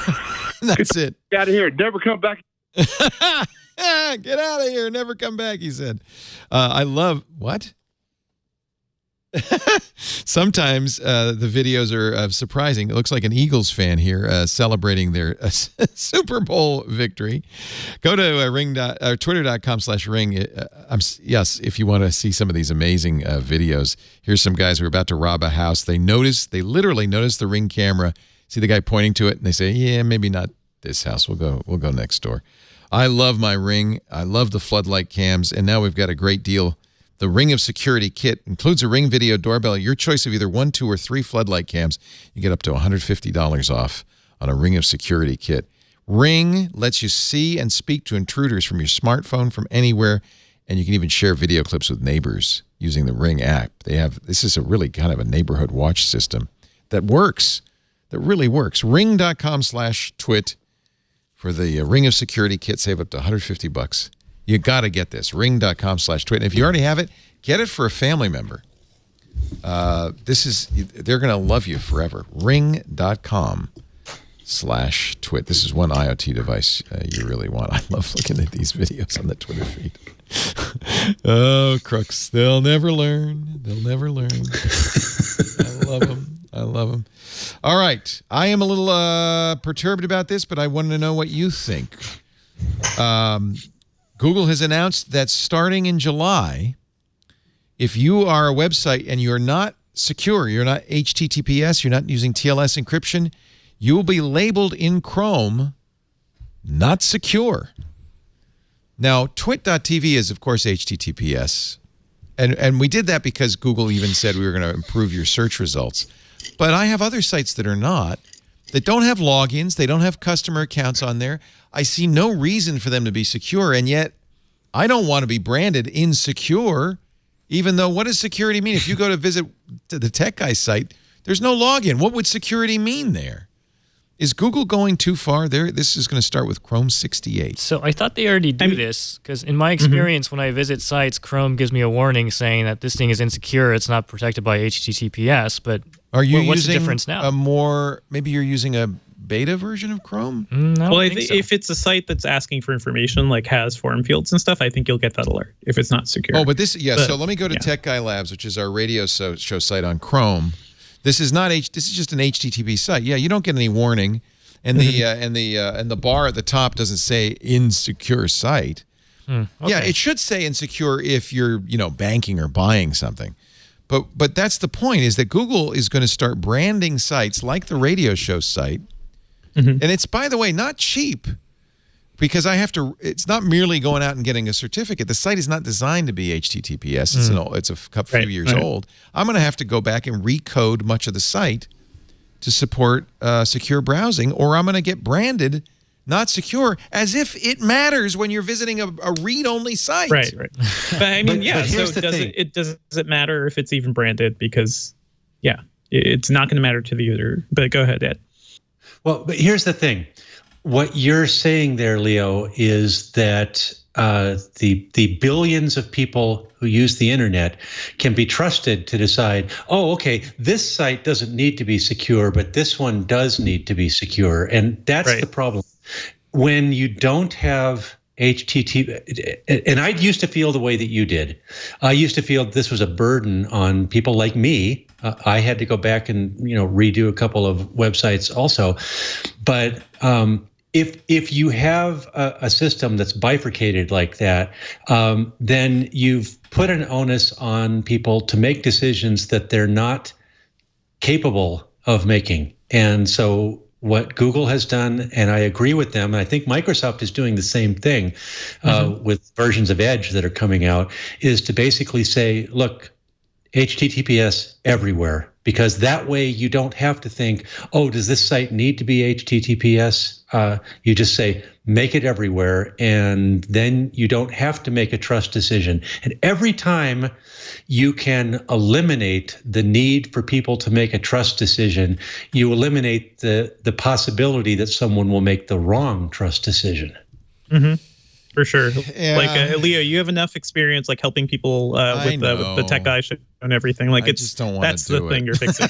I mean, and there is an argument that if your site is not secure, you could do a man in the middle. So somebody could do a man in the middle on Tech Guy Labs and ask for credentials. People would think they're on Tech Guy Labs, and then thinking it's Leo, I can trust him, give them something that they shouldn't be. So I do understand that. I just feel like it's a bit of a burden. Doesn't it kind of remind you of when Steve Jobs said the iPhone's not going to support Flash? Yes. And said, screw Flash, it's got to die, it's got to go. Very and it forced everybody to stop using Flash. So I guess it's kind of doing a similar thing of HTTPS. It helped that everybody hated Flash. So yeah. It would be nice to have a. I once interviewed Vince Cerf, the father of the net, and I said, if you were to redesign TCP/IP, knowing what you know now, is there something you'd do differently? He said, yes. So I would make it secure. I would build in encryption. So the world will be a better place if it's HTTPS everywhere. On my WordPress blog, I don't have the problem. It's just a checkbox on WordPress.com, and so I have that there. And a lot of the sites I use, there's really only this one site, this old Tech Guy site. But I fear it's going to cost me tens of thousands of dollars to go back, get that site recoded. Just sell one of your 5 Teslas. And then put the money into I bought those things. They're expensive. By the way, very little resale value on Teslas. They go they depreciate really quick. Wow. I don't know why. Where's that used Tesla market? I need that. Yeah. I think the opposite. Maybe not. I don't know. I was just assuming that. Because I don't want to sell it. I do know I pay. This does not make sense. I pay more for insurance on the Tesla. My deductible is $5,000 because the insurance company said, "Are you going to ever use autopilot?" And I said, "Well, yeah." Oh. And in my opinion, gotta lie, man. What are you doing? Yeah. Well, in my opinion, that's better. I'm less likely to have a crash using auto. I mean, I'm not going to snooze while I'm using autopilot. I'm not going to drive home drunk. So insurance companies are paid to have opinions that are more accurate than yours. Than mine. That's, I know. I have heard otherwise, though, that some insurance companies will give you a discount if you use autopilot. And ultimately, won't self-driving cars be better for insurance? I thought. Maybe not.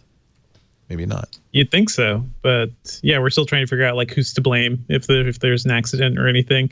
I do wonder if insurance companies will be smart enough to tell, like, if your car has all these sensors and can, keep you in the lane, things like that. Do you get a deduction, or do you get like a lower rate because of that? I should. Yeah. I've stayed out of accidents because it sees a car that I haven't rear-ended people that I might have because the car says, "Wait a minute, you're closing on that car too fast." It beeps. It pre-tensions the seatbelts. It starts braking. It does all sorts of stuff that prevent me from hitting that guy. Mm-hmm. I feel like that should give me a discount, but no.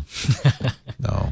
But if somebody slams into you and takes out the front of your car, replacing all of that, that's expensive. Electronics is expensive. Right. So, and that's why it's an expensive car. I pay it's an expensive car. Yeah. That's the that too. All right, enough ranting. I'm ranting about the world is. I'm mad. I tell you. So Microsoft's going to do the same thing with Edge and Internet Explorer. They're going to start a warning. I think they said this a year ago. I mean, they've given us some warning about this. Does anyone use Safari anymore on the desktops? I think Mac users, you're sitting there with the hotshot new MacBook. Don't you use Safari? It's better battery life. Sometimes I use Safari when I'm forced to. Like, there's a certain website that only works with Safari, but like the Apple earnings. I'm using, believe it or not, Ed, you'll be proud of me. Yeah, the Apple earnings. They won't stream anything if you're not using Safari. Yeah. Ed, you'll be proud of me. I'm using Edge right now. It's a very good browser, and one reason that there's an interesting story this week or last week, Slack, right, which said they're only supporting Chrome. What in the browser? Surprising. You didn't hear about that? I didn't know about should have put it in the show notes. Slack officially only supports Chrome, and this is one of the reasons I have a MacBook Pro next to me here. I use Safari on it. I have, several Windows 10 machines here. I use Edge on them because that's the browser that was designed for use with the operating system. And both of those have a usage share of about 25%, right. 20 to 25% in their respective segments. But there's something really important about that 20 or 25% is that it keeps us from having yet another monoculture, Yes. And the people who screamed and yelled about correctly, as it turns out, about the Windows monoculture are distressingly silent about the Google Chrome monoculture. Right. And I run into so many sites that say, this site best viewed in Chrome, basically is what they're saying. And that's exactly what Slack did. And it drives me nuts. Mm-hmm, mm-hmm. It's crazy. Like, Chrome is a crazy piece of software now too. Like, you just go look at your resource manager or whatever. Yeah. For some reason, Chrome will be using gigabytes of RAM for no reason. Like, it is pretty crazy. I've been using the new Firefox, and they rebuilt that engine. It's actually pretty great and really not too memory intensive either. So Slack is a little bit of a different story because it has apps. So you don't have to use the browser. Do they have an app for the desktop? Yeah, they have an app for the desktop. Yeah. So they do give you an option to use the Slack app. This is only if you're just going to use a browser. But the point is, if you're going to deliver a service that is designed to run in a browser, then make it run in browsers. Make it run in any browser, in any modern standards compliant browser. Microsoft with Edge, Mozilla with Firefox, Google with Chrome, and even Opera with Vivaldi. Is that what they're calling it now? All of those organizations have spent many tens of thousands of developer years making their product standards compliant, and it's laziness, and it's bad for the world for the makers of services to say, sorry, we're only going to support one browser. We're not going to do the work of ensuring that we're supporting the standards. And what you wind up with is, in fact, that Chrome introduces a new feature and everyone says, oh, Chrome has a new feature, that's a standard. It's not. Right. It's a Chrome feature. Well, and Internet Explorer was for years, right? The standard that people wrote to. I tell you, people who do web front ends hate that there is not they want a monoculture. They hate it. They have to develop for every browser a unique, stuff. But that's not true anymore. That used to be true with Internet Explorer, and now there are good, solid, recognized standards around. You can do, and it's very, very simple feature detection. That's all you have to do. Does this browser support this feature? No. Then change your path. You don't have to do entire branches of code to support a different browser because it's different. Like I said, they all did the work to support the W3C standards, and yet what's happening is that Chrome is becoming the new Internet Explorer. Mm-hmm. Yeah, dominant, totally dominant. I'm completely with you, Ed. A monoculture is bad for bananas, and it's bad for browsers. And by the way, banana crisis coming soon. Do you like bananas? You better enjoy all the bananas you can right now, because there's I read about there's this. a banana blight. Yeah. Well, the amazing story is there was one, and the problem is it gets in the ground. Where did I read this? Did you read it too? Right? It gets in the ground, and initially banana growers, because there was only one strain everybody used, they would move their plantation, but eventually everywhere in the world had this bug.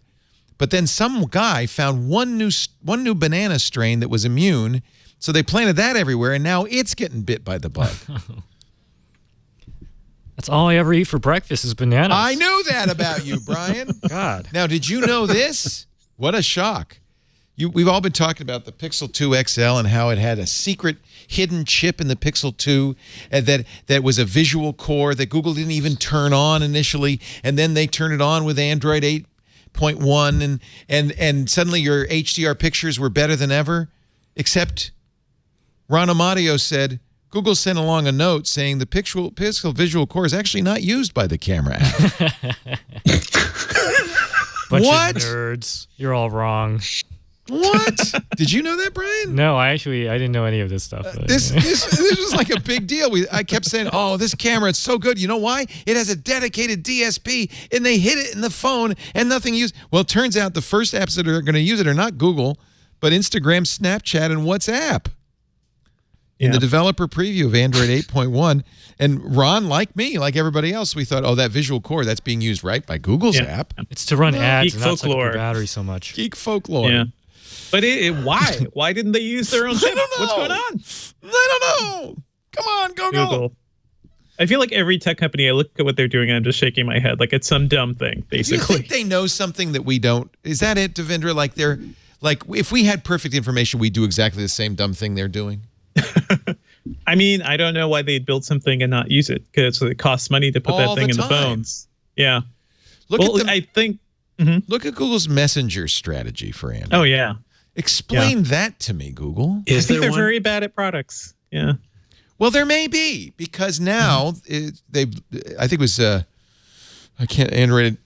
of the Android blogs looked into the source code of the upcoming Google Messages app, and it's going to have a desktop. It may have a desktop component finally, which would finally at least. I mean, the reason I keep using Hangouts is because I can use Hangouts on the desktop, and on my phone.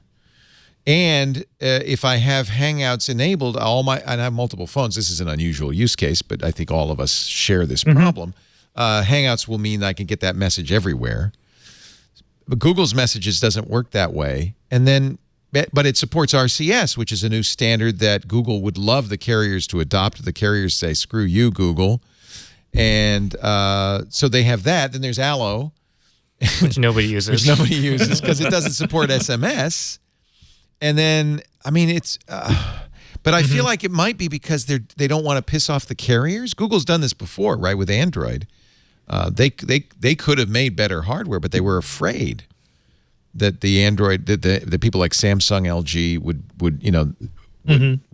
pull out of the Android ecosystem. Now they're like fighting harder on that. Now they say we want to win. Great profile of Rick Osterloh, who is he's now kind of even more important at Google. He's in charge of Google hardware.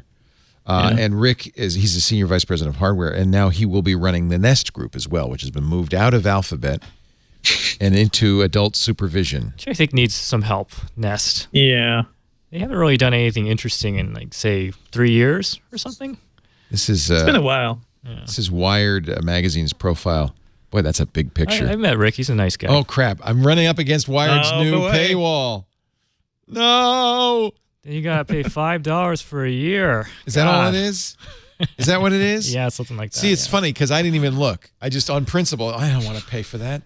It's only $5. That's not bad. I assumed you're already subscribing, Leo. So to Wired, to Wired in general, yeah. Oh, if you subscribe to the magazine, you don't have to pay for it. Yeah. Okay. Yeah, I really because that hasn't been true for me. I've been a subscriber to the magazine, and they for the longest time they didn't give me access to the website. I guess I need to go look at it again, maybe figure out how to sign in. But I found the thing that I found annoying was that $20 a month. Paying them. $20 a year. $20 a year. My bad. Sorry. Yeah.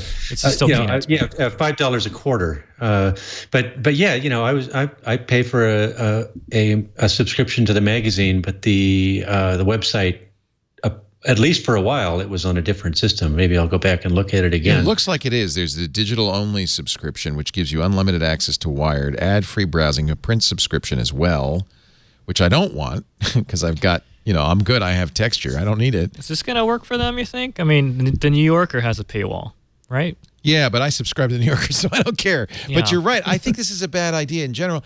But I have to say, Wired Online has really beefed up their content. And they've branched out a little bit. They're doing a lot of coverage of other stuff besides pure tech stuff. Yeah, I mean, as a person who used to work there, I feel like they used to do a lot of aggregation and not so much original content. But I think there's more of a focus on the original stuff now. Like here's an article, why it's almost impossible to do a quintuple jump in skating. So that's kind of cool. I don't think they're aggregating much at all anymore. I think they've got a lot of original content. It's probably very expensive. They only want $20, so you're right. I'm going to pay for it now. I pay for a lot. I pay for Paul Thurrott. I mean, I should pay for this. Well, and this is another problem that you talk about the conversation that you had with Vince Cerf.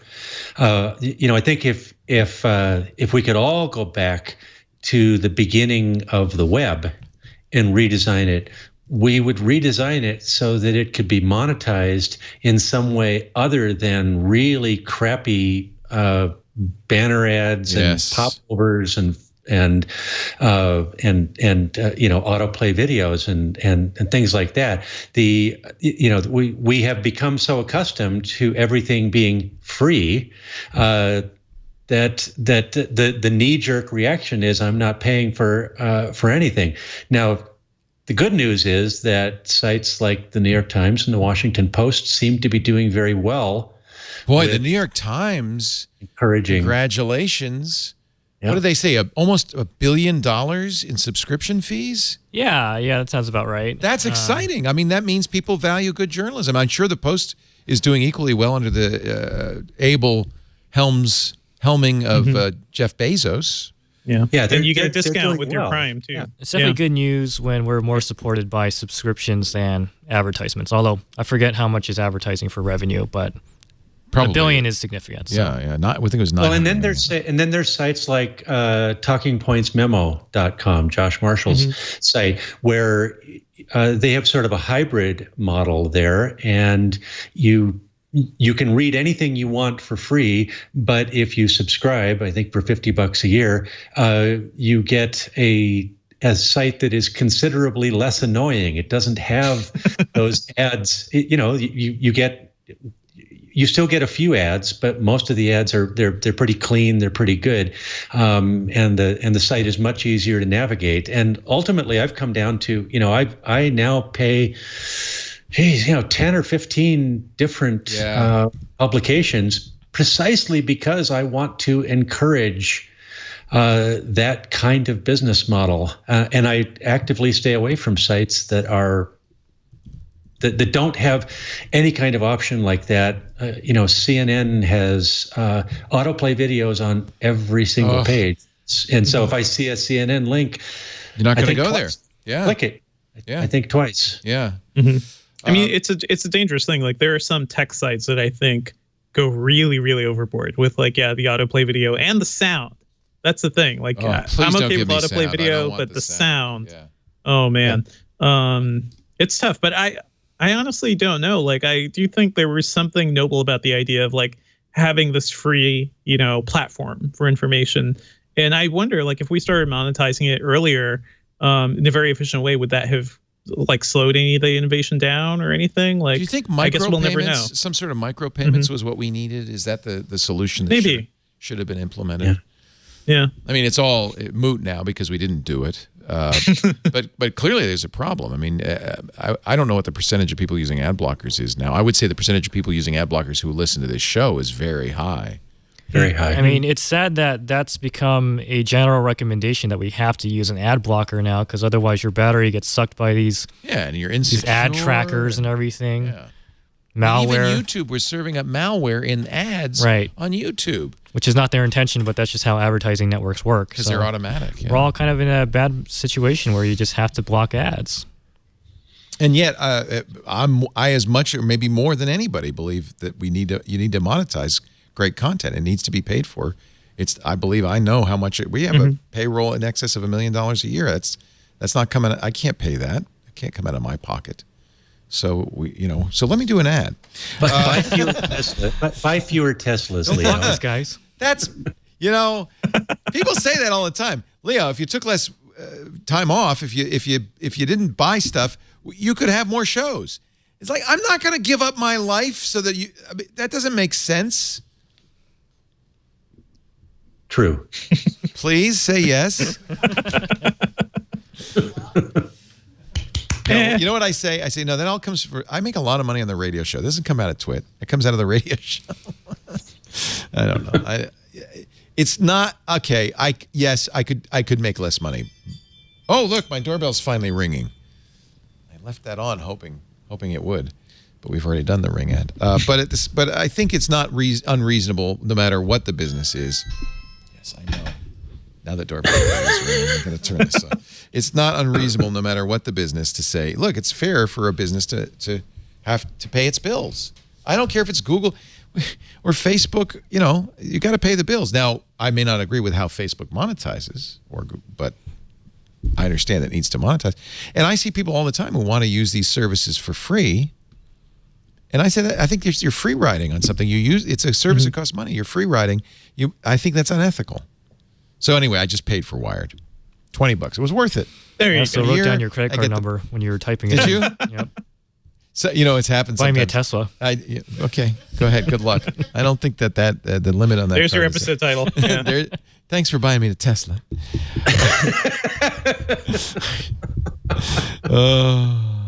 Our show today brought to you by FreshBooks. Actually, I used FreshBooks when they first started out in the mid-2000s. To do invoices. I hated doing invoicing. If you're, if you have a what do they call it? A side gig. If you have a side hustle, a passion project. If you're a freelancer, that you're doing something you love. I love doing what I was doing. I was going up to Canada and doing a call for help up there. But the thing I hated was the bookkeeping, the paperwork. At the end of the month, I'd have to send out bills, but you find out if you don't do that part, you don't get paid, and that is kind of important. So FreshBooks saved my life in that respect. I was able to create professional-looking invoices quickly. FreshBooks invoices have a very nice feature, a pay me button on there. It turns out your clients will pay you faster if you make it easier for them. You can all of a sudden, just by using FreshBooks, accept credit card payments directly from the invoice, so you don't have to get checks mailed to you and wait in line at the bank to deposit them. You don't have to chase clients for payments. In fact, it turns out because of this, because you can accept credit cards, there's a pay me button, you'll get paid on average twice as fast. Plus, FreshBooks, by virtue of doing the invoices, the accounts receivable, you track expenses, they're actually doing your books for you. You can go to the FreshBooks dashboard, this new redesigned dashboard is great, and know at any moment as a freelancer whether you're making money. Are you making a profit? And when tax season comes around, it's just a month off now, you'll be ready. You'll have all the reports you need to do your taxes effectively and quickly and easily. You can create proposals now in FreshBooks. They always are adding new features. This is something they never had when I was using it, with rich text content, images, customizable sections. They make it easy to bill for time, by client, by project. You can even have different costs for different projects. They automatically connect to your bank account and update expenses from the bank account daily.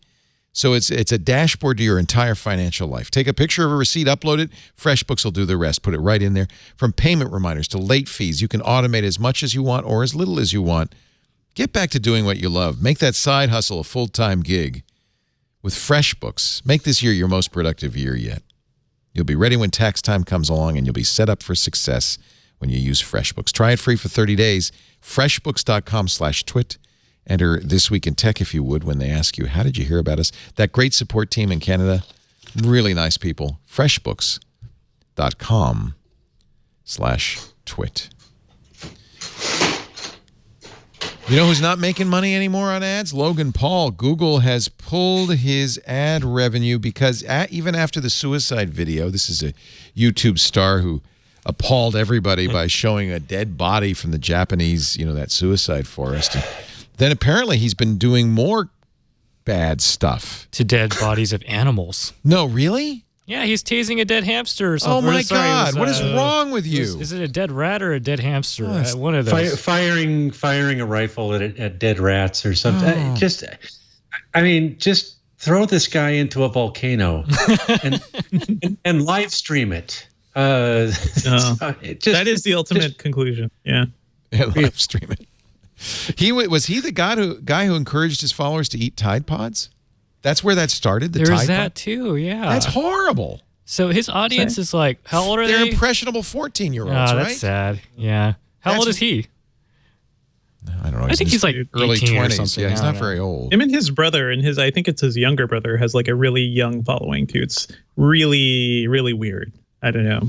Social Blade, which does predicts how much people make on YouTube, estimates he earns more than $1 million a month in ad revenue. So this is now it's a temporary ban, but nevertheless, you take away $1.2 million a month from somebody, they're going to sit up and take notice. At the same time, I feel like YouTube is completely complicit in this. That this is how you succeed on YouTube, by getting increasingly outrageous, right? I mean, it's like their hand's been caught in the cookie jar, so they have to act on it now, right? Like that they've been supporting Logan Paul for this long. Suddenly there's a PR nightmare, and they have to do something, which is pull the ads. It's PR, and it's temporary because YouTube gets a big cut of that. We don't know how much, but if Logan's making, $1 million, they're probably making 2 or 3. Yeah, and it's strange that it's a temporary suspension. Like, so when do you decide to bring him back if he's tasing dead rats and showing dead bodies on the internet? It's just yuck. Don't really get how you come back from that, but advertising. There was something very similar that happened a few months ago, where there was a group of YouTube, not stars, but content producers, let's call them, who were doing it, and mostly parents doing funny things with their kids making them edgier and edgier, and it turned out that they were rewarding engagement from an audience of pedophiles, basically. Oh, great. So then all of a sudden, what happened was that Google just automatically shut off the ad revenue spigot for all of these content creators with no warning. So they had been making $100,000 or more a month each. And then all of a sudden, with no warning, Google says, sorry, your channel's dead. You're going to zero. And we're back to, this is a theme that has come up again and again. This was completely predictable. Yeah. Anybody who sat down and thought about the impact of algorithms on human behavior and rewarded by big money could have just drawn the little trend line there and said, here's where it ends. Well, and then if you think about that at the beginning, these problems, you're prepared to deal with these problems. But instead, we just seem to be going over and over again to the, oh, gee, no idea how that happened. We'll shut him down until we figure it out. And it just, the fact that it just keeps happening is disturbing. This is what happens in TV too, though, right? Sensationalism breeds sensationalism because what was once sensational is no longer driving traffic, so you have to ramp it up, amp it up. The only difference is, I think it's actually advertisers that keep the lid on that and broadcast anyway, because there's only so far you can go. Although over time, we certainly have gotten more and more sensationalistic. I remember more, and there is the FCC, and there's a lot of like standards groups and things like that. And YouTube is like just the Wild West. Nobody's putting any pressure on YouTube at all, really. Recently I was thinking to myself, so people are eating Tide Pods. This guy's shooting tasers at rats. And some lady just flushed her hamster down the toilet. That's the saddest story I ever saw in my life. On the airplane, and I thought, is the world just ending right now? Yeah, this is like the end of humanity. It's the end times. It's all led to this. It's the year 2018, and all this is happening at the same time. I just it was really bleak. Yeah. So if this is nature's response, I can't blame it too. So I've always we are in the darkest timeline, I think. Yeah, something happened. We got sucked into the wrong timeline. Can I go back? I blame the Large Hadron Collider. I will always blame it. The Higgs boson. Right. We should never have sought the Higgs. So I think this still feels like a bogus story about this. Yeah, it sounds like a fake news story, right? It doesn't sound possible. Spirit Airlines, among other airlines, have been cracking down on companion animals. A lot of people bringing animals of all kinds on because they're nervous flyers or whatever. A college kid brought her hamster on. Apparently, a flight attendant who'd been having a bad day told her to flush her emotional support hamster down the toilet, and the girl, for some reason, did it.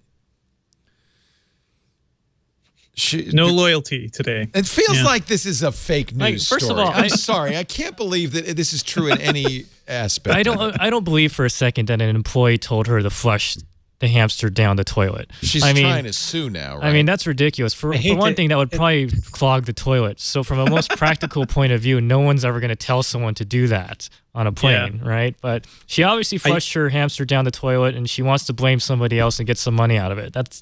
She if asked it's even Spirit happened, twice right? whether she could bring Pebbles on the plane. Pebbles is the hamster. Right. Just in case you were confused. And the Spirit said twice. She checked with the airline. She brought along paperwork that said this is an emotional support animal. But another employee said you can't bring it on board. She got on the plane. She told the Miami Herald she was hours from friends who could help, wasn't able to rent a car. Taking a Greyhound bus would take days. So the Spirit animal suggested that she let Pebbles go outside or flush her down the toilet. I guess they hadn't taken off yet.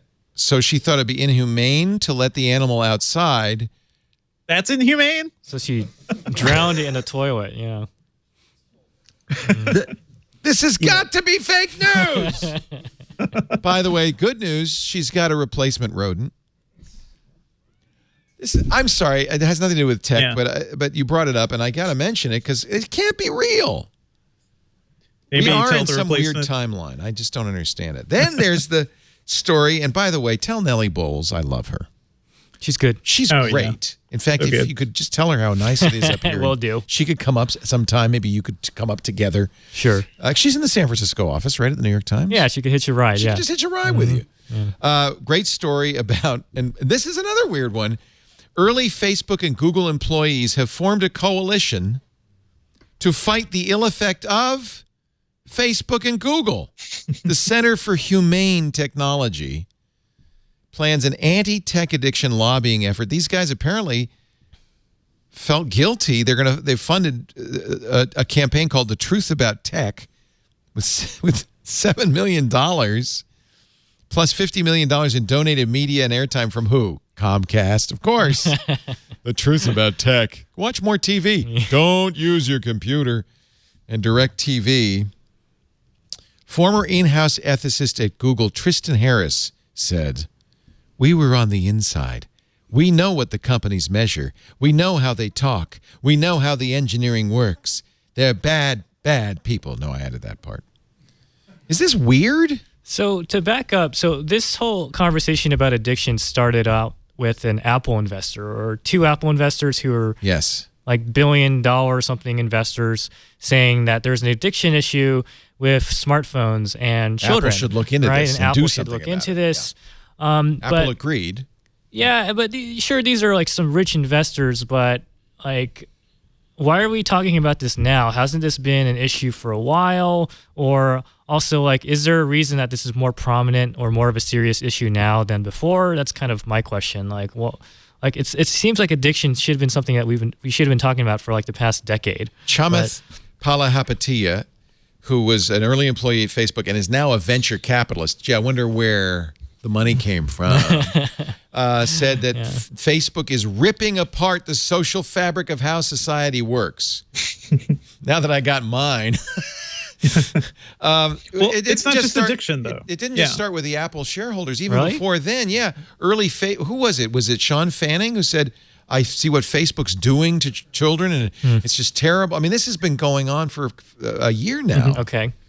Yeah, the elections, like, I'm not surprised. Like, now is the time where we're seeing the reckoning of big tech on society. So, yeah, and this yet, is the response. No one's really offering a great solution, like, among the tech companies, right? So parental controls on both Apple and Android are still not that great, right? They don't really control very many features of the phone to regulate a kid's usage of the phones. I don't really feel like there's, I mean, there's a conversation, but there's no great solutions coming out of this. Not Sean Fanning. Sean Parker. Oh, Sean Parker, said, "God only knows what it's doing to our children's brains. God only knows. God doesn't know." Tim Cook said he wouldn't let his nephew on social media. Steve Jobs famously wouldn't let his kids have iPads. Yeah. Right.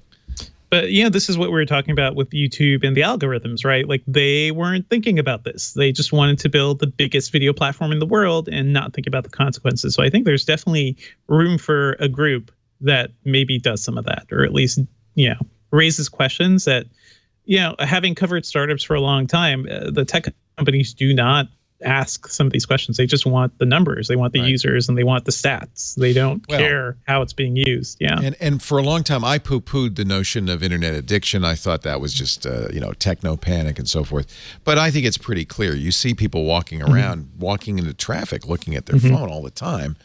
You see families at a restaurant. Go to a restaurant sometime and see nobody's talking to each other. They're all looking at their phone the whole time. So clearly there is something going on. And it's also clear that these companies are willing to, in effect, weaponize their engagement strategies. Facebook, of course, and others, where they get the data. They know what makes people spend more time on the news feed. Well, whatever that is, let's up that. Let's turn that knob up. And as a result, you get something that actually really is literally addictive. Well, and you just nailed it. You just nailed it right there. This is there is money to be made by amplifying the bad behavior. There is nothing but cost in regulating the bad behavior. You have a double whammy for any large tech company that tries to build the proper kind of parental controls and social controls into their software. Number one, it takes development resources away from the features that are making them all the money. And developers are a scarce resource. And then number two, it reduces engagement, it reduces the monetization opportunities. And so I think you're going to hear a lot of big tech companies paying lip service to all these things. I think Facebook has been particularly good about talking about all the wonderful things it's going to do. But from a pure economic standpoint, it's like, it's like all the tax money that's coming back, or the repatriated profits that are coming back here. It's the underlying behavior can't change because the economic incentives are not changing. Yeah, why would companies change that? They're not going to change that. Government's not going to regulate it. This isn't going to change. It takes something big to happen, like the election, right? Like Mark Zuckerberg's big awakening happened after he realized that maybe a foreign power used his own, social network to trick the American public using the algorithms and technology that they spent so long building. And what was his solution, right? Is that he's going to do his job and pay attention as CEO, and also I guess make the timeline less influential too, which is really strange. So less news in the timeline because they don't know how to manage the accuracy of news in the timeline. Have you guys seen the Android parental controls that came out pretty recently, like maybe a year ago? I think it was called Google Family Link or something. It's actually quite good because you can have very, very detailed controls of a kid's usage of the smartphone. You can turn it off at certain times, turn off the Wi-Fi, turn off the cellular, etc. But here's the caveat. The kid can turn off the parental controls once he turns 13. And that's the age when you don't want them to have unregulated access. And I asked Google about it, and they said, well, legally, people can start signing up for a Google account at the age 13. So at that point, we just graduate them from the parental controls program, and so they no longer need parental controls. But I'm thinking, like, once a kid turns 13 is when you want to turn on parental controls. They're so it's totally backwards. Ed, you got to stop them from the Tide Pods. You probably remember. We've seen this all before. Remember, everybody was recommending it was with the internet, and parents were buying filtering software to block the internet.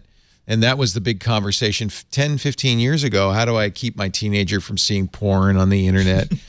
And there was a teenager, his name was Bennett, I can't remember his last name, who created a site called Peacefire. And I just went to see, and still there, peacefire.org. They call it the world's largest distribution network for proxy sites to circumvent internet censorship. But it was really created to circumvent blockers. Oh, wow. That site has not been updated since 1996. No, it looks like it, right? In fact, they still have a blocking software FAQ. Wow. Yeah, how to get around Cyber Sitter, Cyber Patrol. And I used to tell parents, dude, this information is shared among every kid in high school. Of course. Don't think you're blocking anything. And I imagine it's the same today. Yeah, isn't this funny? It's still here. I imagine the same thing is going on with these Bennett Hazelton, that's his name. These same things are going on with these parental controls on the Android phones. And I think I read that it's really easy to find porn on YouTube too, right? Really? Yeah.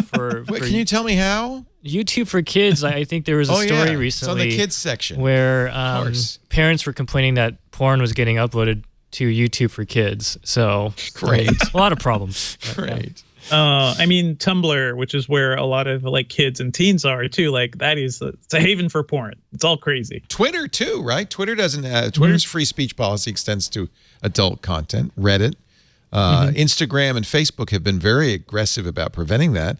Twitter shows its first profit ever this quarter after 11 years and 7 months in operation, and lots of losses. I love the Register. I just always show the Register headlines because they're so fun. And Jack his photo. in Black, 12 years on, Twitter finally makes a profit from its fire hose of memes and misery. Mostly they made a profit because they cut costs. The costs at Twitter was so outrageous. Right. So they're not growing the business. They're just cutting the business to cut costs. Do you think their stock has gone up? Do you think they're trying to sell it? Well, in fact, their stock was the only one that went up on a day when everything was collapsing. Their stock it was one of the lesser declines this week, but still everything was down like 2.5-3%, and Twitter was up 12%. You can only imagine they probably would have been up 20% if it hadn't been a completely down day for the market. But the real question to me with that is, were they cutting inefficiencies from the business, or were they simply just slashing and burning with the hope of getting, a quarter or two to goose the stock price, because there's a big difference between those two things. Twitter told investors in its quarterly report that it's reduced expenses by 28% year over year. That's got to be a slash and burn. You can't cut costs that much. They lay off 28% of the staff or something? Yeah, but you got to. That's a lot of stuff. $91 million profit. First time to have a net income for Twitter. I mean, Vine probably cost a lot. When did that happen? When did they kill that, right? Yeah, and Periscope is dying on the vine. Speaking of Vine, another Twitter acquisition that hasn't been really... Yeah, they haven't put any money. And that was also a GAAP profit also. They didn't make it with the accounting generally accepted accounting practices.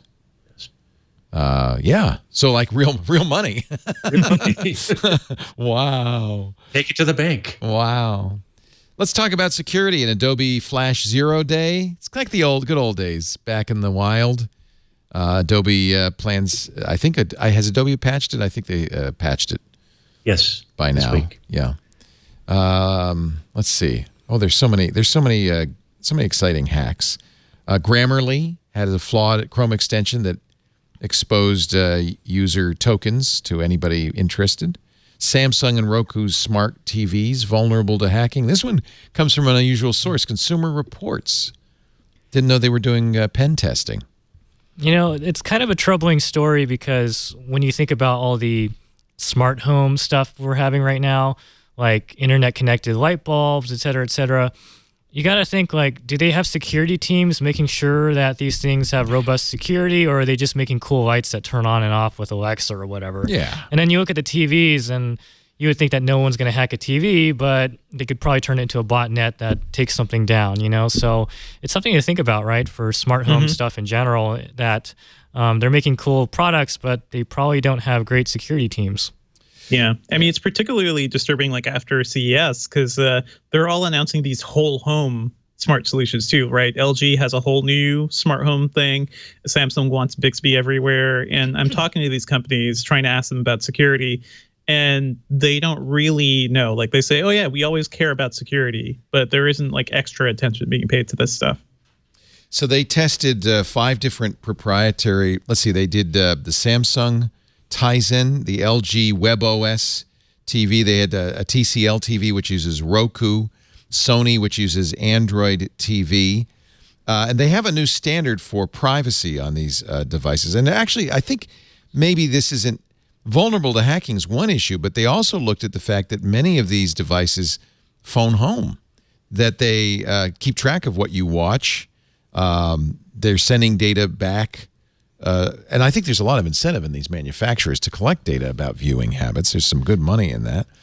Because their profit margins on the hardware itself are plummeting, razor thin, and they're just like the PC makers were 10 or 12 years ago.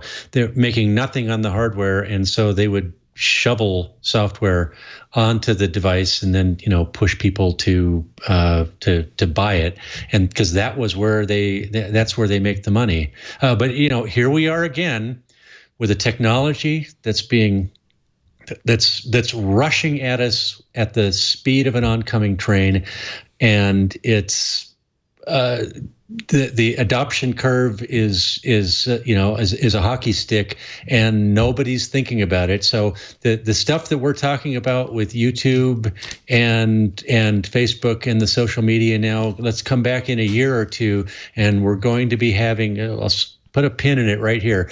We're going to be having this talk about, wow, how come nobody was thinking about the impact of all these Internet of Things, that are all the disaster that's happening with the Internet of Things devices out there. It's going to happen, and it's completely foreseeable, and yet. Well, and collecting all this information is a security issue as well as a privacy issue, because in many cases they're transmitting the information insecurely, so somebody can intercept what you're watching on TV. Yeah, it's not encrypted usually. Yeah. They also found flaws in sets from TCL and Samsung that allowed researchers to turn the volume up. I mean, that's not the end of the world. Rapidly cycle through channels, open disturbing YouTube content. Uh-oh. Here comes Goatsy on your TV. or kick the TV off the Wi-Fi network.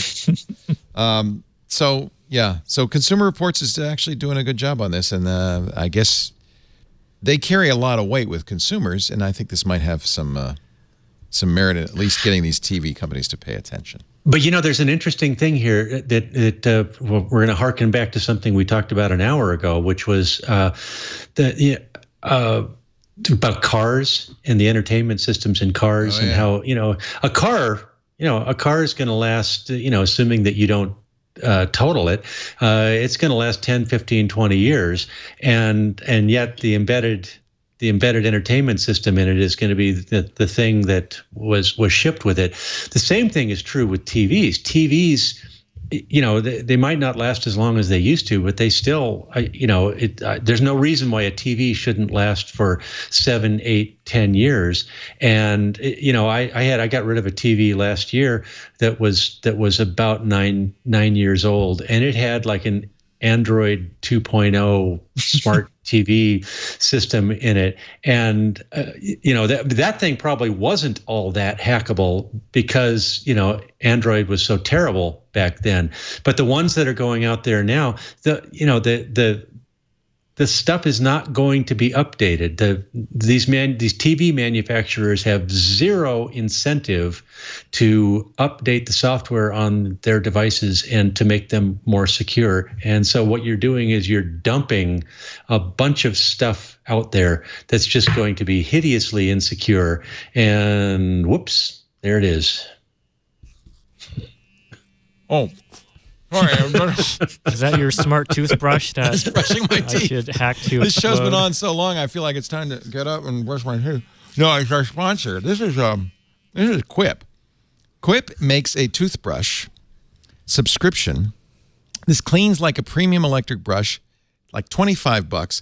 It's the greatest thing because it does not have there's not rechargeable. It just holds a AAA battery in there. It has a little strip on here. You can put it right on the mirror. They send you new brush heads automatically, so you don't, every 3 months for $5, including free shipping worldwide. So you don't have to remember that. No charger, no wires, compact, light. It's affordable, and it does a great job of brushing your teeth. It's got little rubber bristles around the edge. It's got softer nylon bristles in the middle. It does that whole thing of reminding you to, 2 minutes, and you move the quadrant every 30 seconds. This is Time Magazine's, one of Time Magazine's best inventions of the year. It's Quip. I love this thing. Brush is $25. Starts at $25. Comes in 4 great colors.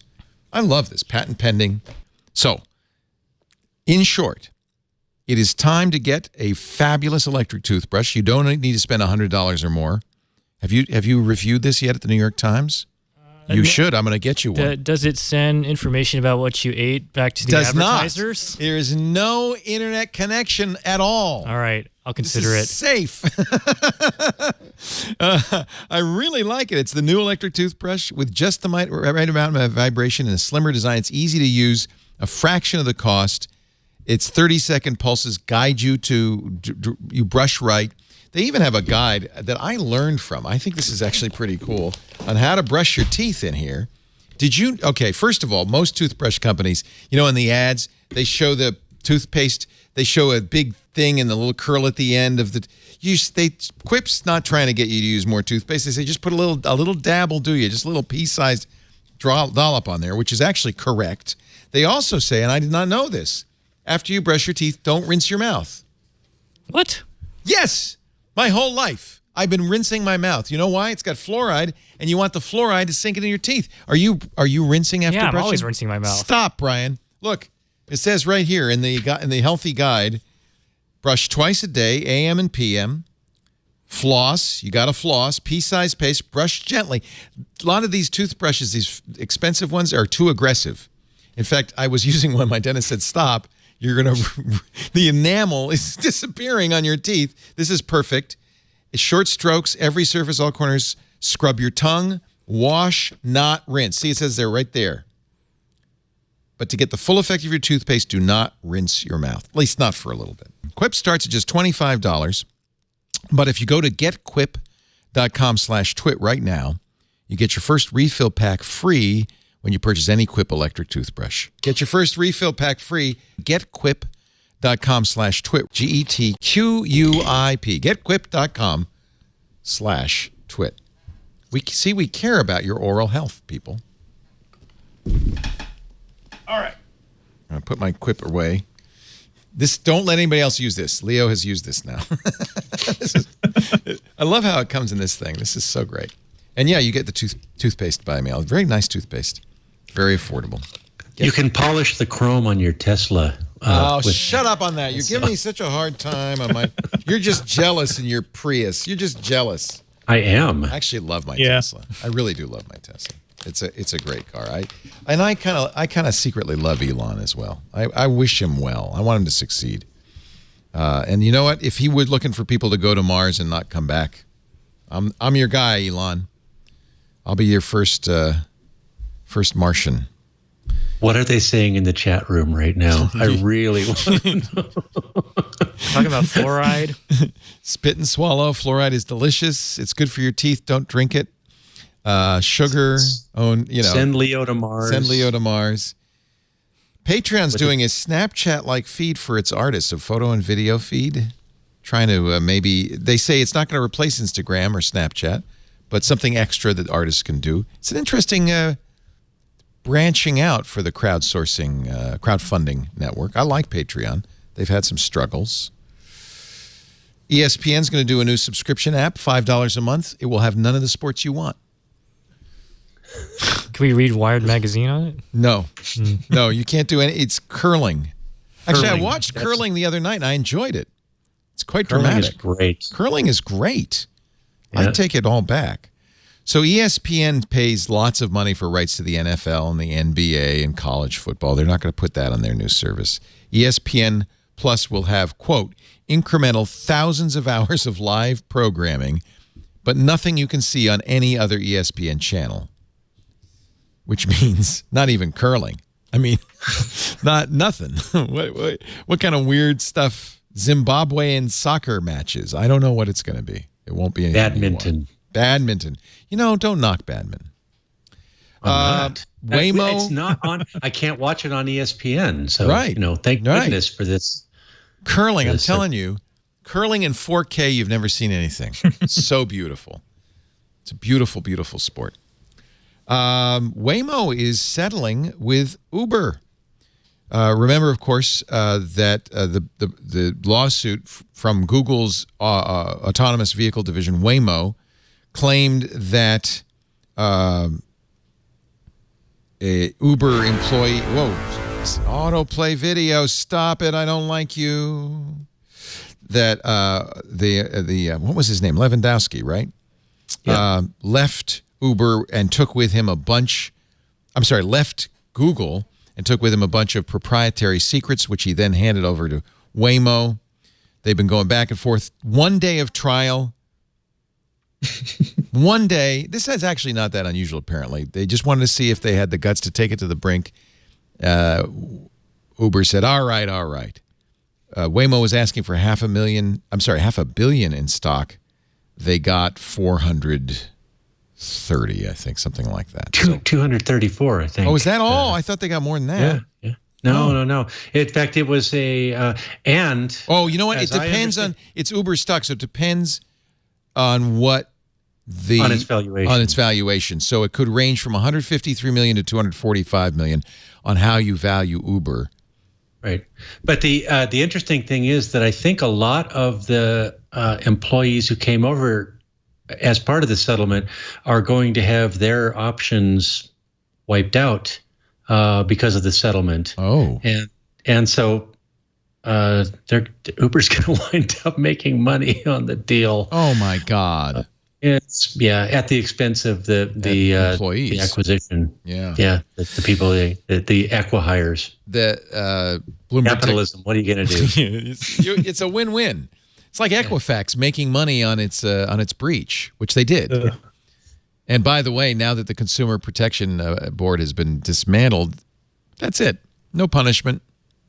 Nothing going on. Equifax just moves on, makes money, and moves on. I love this. In Bloomberg Technology, they're talking about the Waymo settlement. They interviewed 2 jurors who sounded disappointed the trial ended so quickly. They were looking forward to hearing not from going to Anthony. work. Yeah, right. So they wanted to hear from Anthony Lewandowski. So what that tells me is they had jurors who knew what was going on, and that's probably why Waymo settled. Oh, crap. These people know who Lewandowski is. We're in deep trouble. Hard to get a jury in Silicon Valley that doesn't know what's going on. Also, I think it's the new CEO at Uber, Dara Khosrowshahi, trying to settle old scores and move on. Well, he's the new guy. He can. I mean, that's basically, you bring him in. He doesn't have to take any. I mean this in a good way. He doesn't have to take any personal responsibility for the acts that caused this thing to happen. He can be the magnanimous one who says, in fact, that was the big statement that they wrote is, we're going to do the right thing here. We're going to, make sure that our companies can continue to work together, blah, blah, blah, blah, blah. And, close the books on this unsavory chapter and let's look ahead. Yeah. Do you think he's going to turn around Uber, that he's going to put all this stuff behind him and the company? I don't see how. I honestly don't see how. And it isn't the. I'm not talking about the the horrible culture that they had there, but really just from a pure economic point of view, Uber. From my reading of their of the financials that I've seen, Uber has been it's been losing money. It's a money pit because they've been charging far less than they need to charge to make a profit.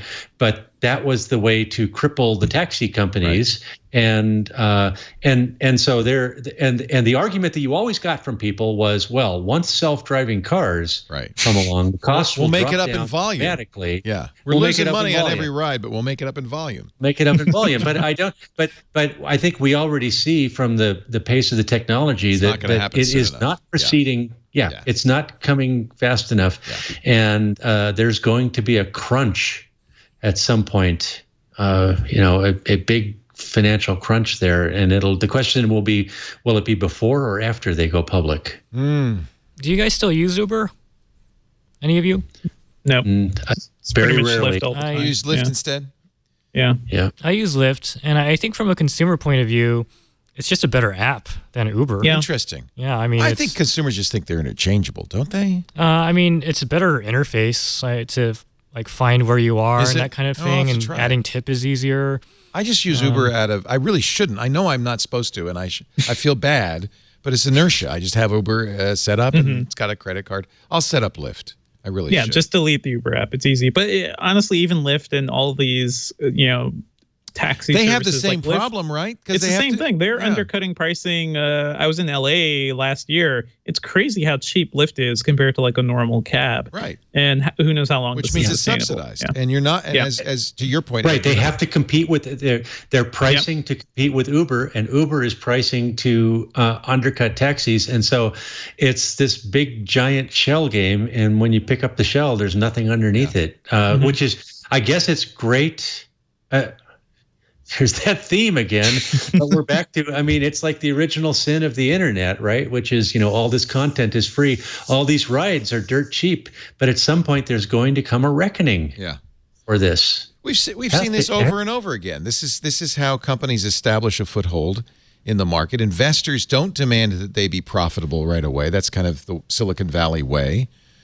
And the investors are really investing in this dream of the future, whether it's autonomous vehicles or, one of the profit centers Uber could have come up with also is deliveries. They've got people driving around all the time. They could deliver, as they do, food. They could deliver packages for Amazon. They could do all sorts of things. Although, we talked last week about Amazon Health. This week, Amazon, according to the Wall Street Journal, says they're going to launch a delivery service to compete with FedEx. I was just waiting for this to happen. And UPS. This is going to be a business-to-business initially, just as Amazon Health is going to be for employees only initially. But you have to think, Bezos, one of the big costs for Amazon, especially with Amazon Prime, is delivery. They've been squeezing UPS and FedEx. Yeah. But at some point, they're just going to deal them out. And every time you eliminate a middleman, if FedEx and UPS need to make a profit in there. Amazon doesn't necessarily need to make a profit on shipping. Right. If it becomes just a component of the purchase process instead of a cost center, they drive a lot of cost out of there, but unfortunately they drive a lot of UPS and FedEx drivers out of business as well. The Journal says Amazon plans to undercut UPS and FedEx on pricing. And Amazon can lose money on this for 5 years while those companies bleed and eventually go out of business, which is what Amazon's done all along with everybody. The test project launches in the next few weeks in Los Angeles with third-party merchants that sell goods on the Amazon website, but then they plan to expand the service to more cities and more people and eventually start picking up packages from businesses and shipping them to consumers. And I think it's just a matter of time before they say, we don't really need UPS and FedEx. We've got our own fleet of planes now. They now have ocean freight. And pretty soon Amazon's just going to own everything. Have you guys tried that thing where you can let them into your house? That Amazon, I think it's called Key. Yeah, no, I wouldn't dare do that. Yeah, it sounds creepy to me. I don't like that idea. Especially because it's the Amazon's logistics drivers. And that's that new thing Amazon's doing where they basically pick up somebody on the street and say, would you bring this package to Leo? No, it's not that bad. Key. But it's roughly the same model as Uber. Anybody, so strange people with unmarked vehicles, some guy pulls up in a 2010 Chevy Impala and says, here's your package. It's a little scary. And that's the people who have access to your house. It kind of reminds me, so recently, did you see the story about Wag, that dog walking app? So this happened to a friend of mine. It made it to the news. She hired a dog walker, and she wasn't home, and they have a lockbox to let the dog walkers in and grab the dog.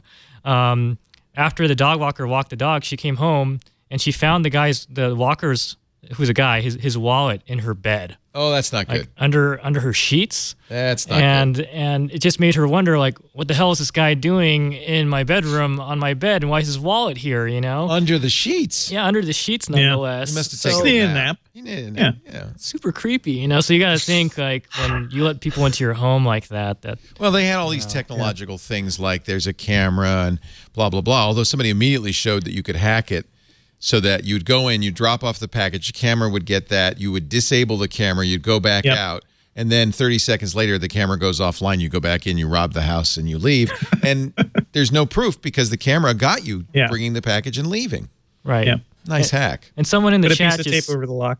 Yeah. Someone in the chat just asked me if the dog was in the bedroom. No, the dog was in the front in a crate. The dog in the living room. At least most dogs don't have wallets, so yeah, I think that's probably a safe bet. Yeah, this is one of those things we were talking about. Like, you could see this problem coming from a mile away. Or are we that dumb? Or I don't know. Is Amazon that willfully blind over this tech, like not seeing where it could go wrong? You don't get to be the richest man in the world without breaking some eggs. Taking some risks, yeah. Yeah.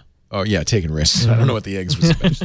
Friends, we've come to the end of this show. We have many more stories we could talk about, but I know that you want to see ice dancing, Devindra, and I don't want to keep you from your Olympics, so we'll wrap this up. Devindra Hardawar, senior editor at Engadget, at Devindra on the Twitter. Thank you so much for being here. I appreciate and movie podcast at /film.com. Don't forget /film. Absolutely. Yep. /film is really. What are you talking about in the most recent episode?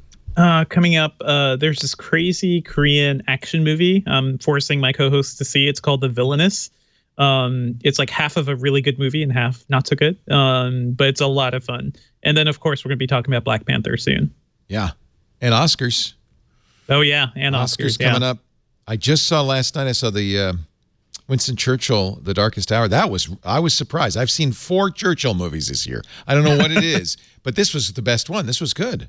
It's very good. Although it's Gary Oldman. You can kind of tell it's Gary Oldman, but okay. He did a good job. And Gary Oldman doing the Gary Oldman, like shouting and really acting. Yeah, really acting. Yeah.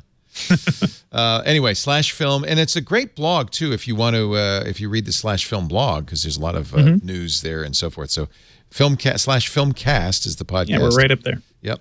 The Cloverfield Paradox. What'd you think? It is. It's not a good movie, but I had a lot of fun with it. It is really dumb. Yeah. It's so bad. It's so bad. Yeah. And I'm so really pissed off because the way they advertised it in a Super Bowl ad saying coming soon, and then they said another ad right after the Super Bowl. You had to watch it. It's a baller move. Yeah. Baller. That's the Only word. way to save a bad movie, basically. Yeah. Before the word gets out, watch it. Yeah. Because Don't let reviewers see it. Yeah. Don't let the reviewers see it, whatever you do. That's Ed Bott from Santa Fe, New Mexico. It's always a pleasure to talk to you. Ed Bott Report on ZDNet.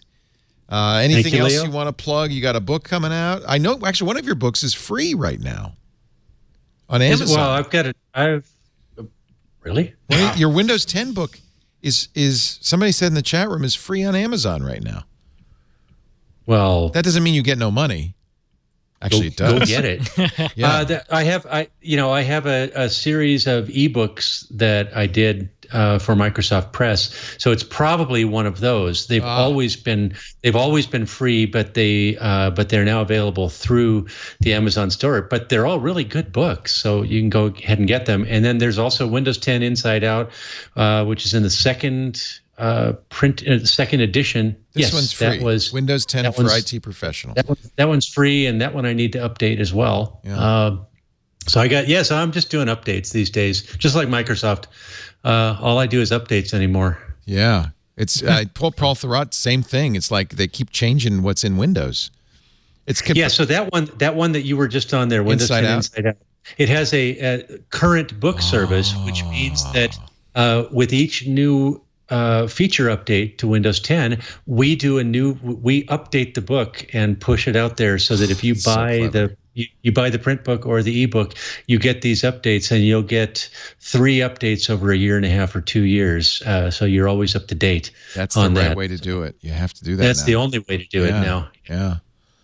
Thank you, Ed. Always a pleasure. You're always so insightful. I really appreciate it. And Brian X. Chen, thank you for coming Now, why do they make you use the X? Is it short for Xavier? Are you really a mutant? No. Do I need to out myself? It's fake. There's nothing. It means nothing. It's to distinguish you from the other Brian. So the story goes that in college, I was writing for my college paper, and there was another Brian Chen on campus. He was claiming that he was writing the articles. So bastard. I don't have a middle initial at all, so I had to make one up, and the newsroom voted on X. And so I love that. It's been around forever. I love that. The newsroom voted on X. Yep. You know what, though? It's memorable. You don't forget Brian X. Chen. Look for his byline in the New York Times where he covers consumer tech. And look out for the new cryptocurrency I'm starting called BXC. Oh, there you go. Bingo. Boom. The X stands for nothing. Pleasure to be here. Thanks for having me. Always a pleasure. Thanks for coming. I appreciate it. We do Twit every Sunday afternoon, 3 p.m. Pacific. I hope you'll come and watch live, 6 p.m. Eastern Time, 2300 UTC. You can stream it live at twit.tv/live. If you do that, do what Brian did. Join us in the chat room. Did you enjoy the chat room? Yeah, it's fun. They're nice guys. I steal all the best lines. Hive mind is smart. X makes everything cooler, says Nick Jello. IRC.twit.tv. You can also be in our studio. We had a great studio audience today. Thank you guys for coming. It really is nice to have a live audience because I pay attention to your reactions. And if you seem bored, like when you fell asleep, I just moved to the next subject. If you want to be in studio, just email tickets at twit.tv. Of course, you can get every show we do on demand. That's how most people watch. You can nowadays ask your Amazon Echo or your Google Assistant, Google Home, or even your Invoke. If you're one of the 5 people having a Harman Kardon Invoke like me and Ed, you can just in most cases say ask let me hear Twit.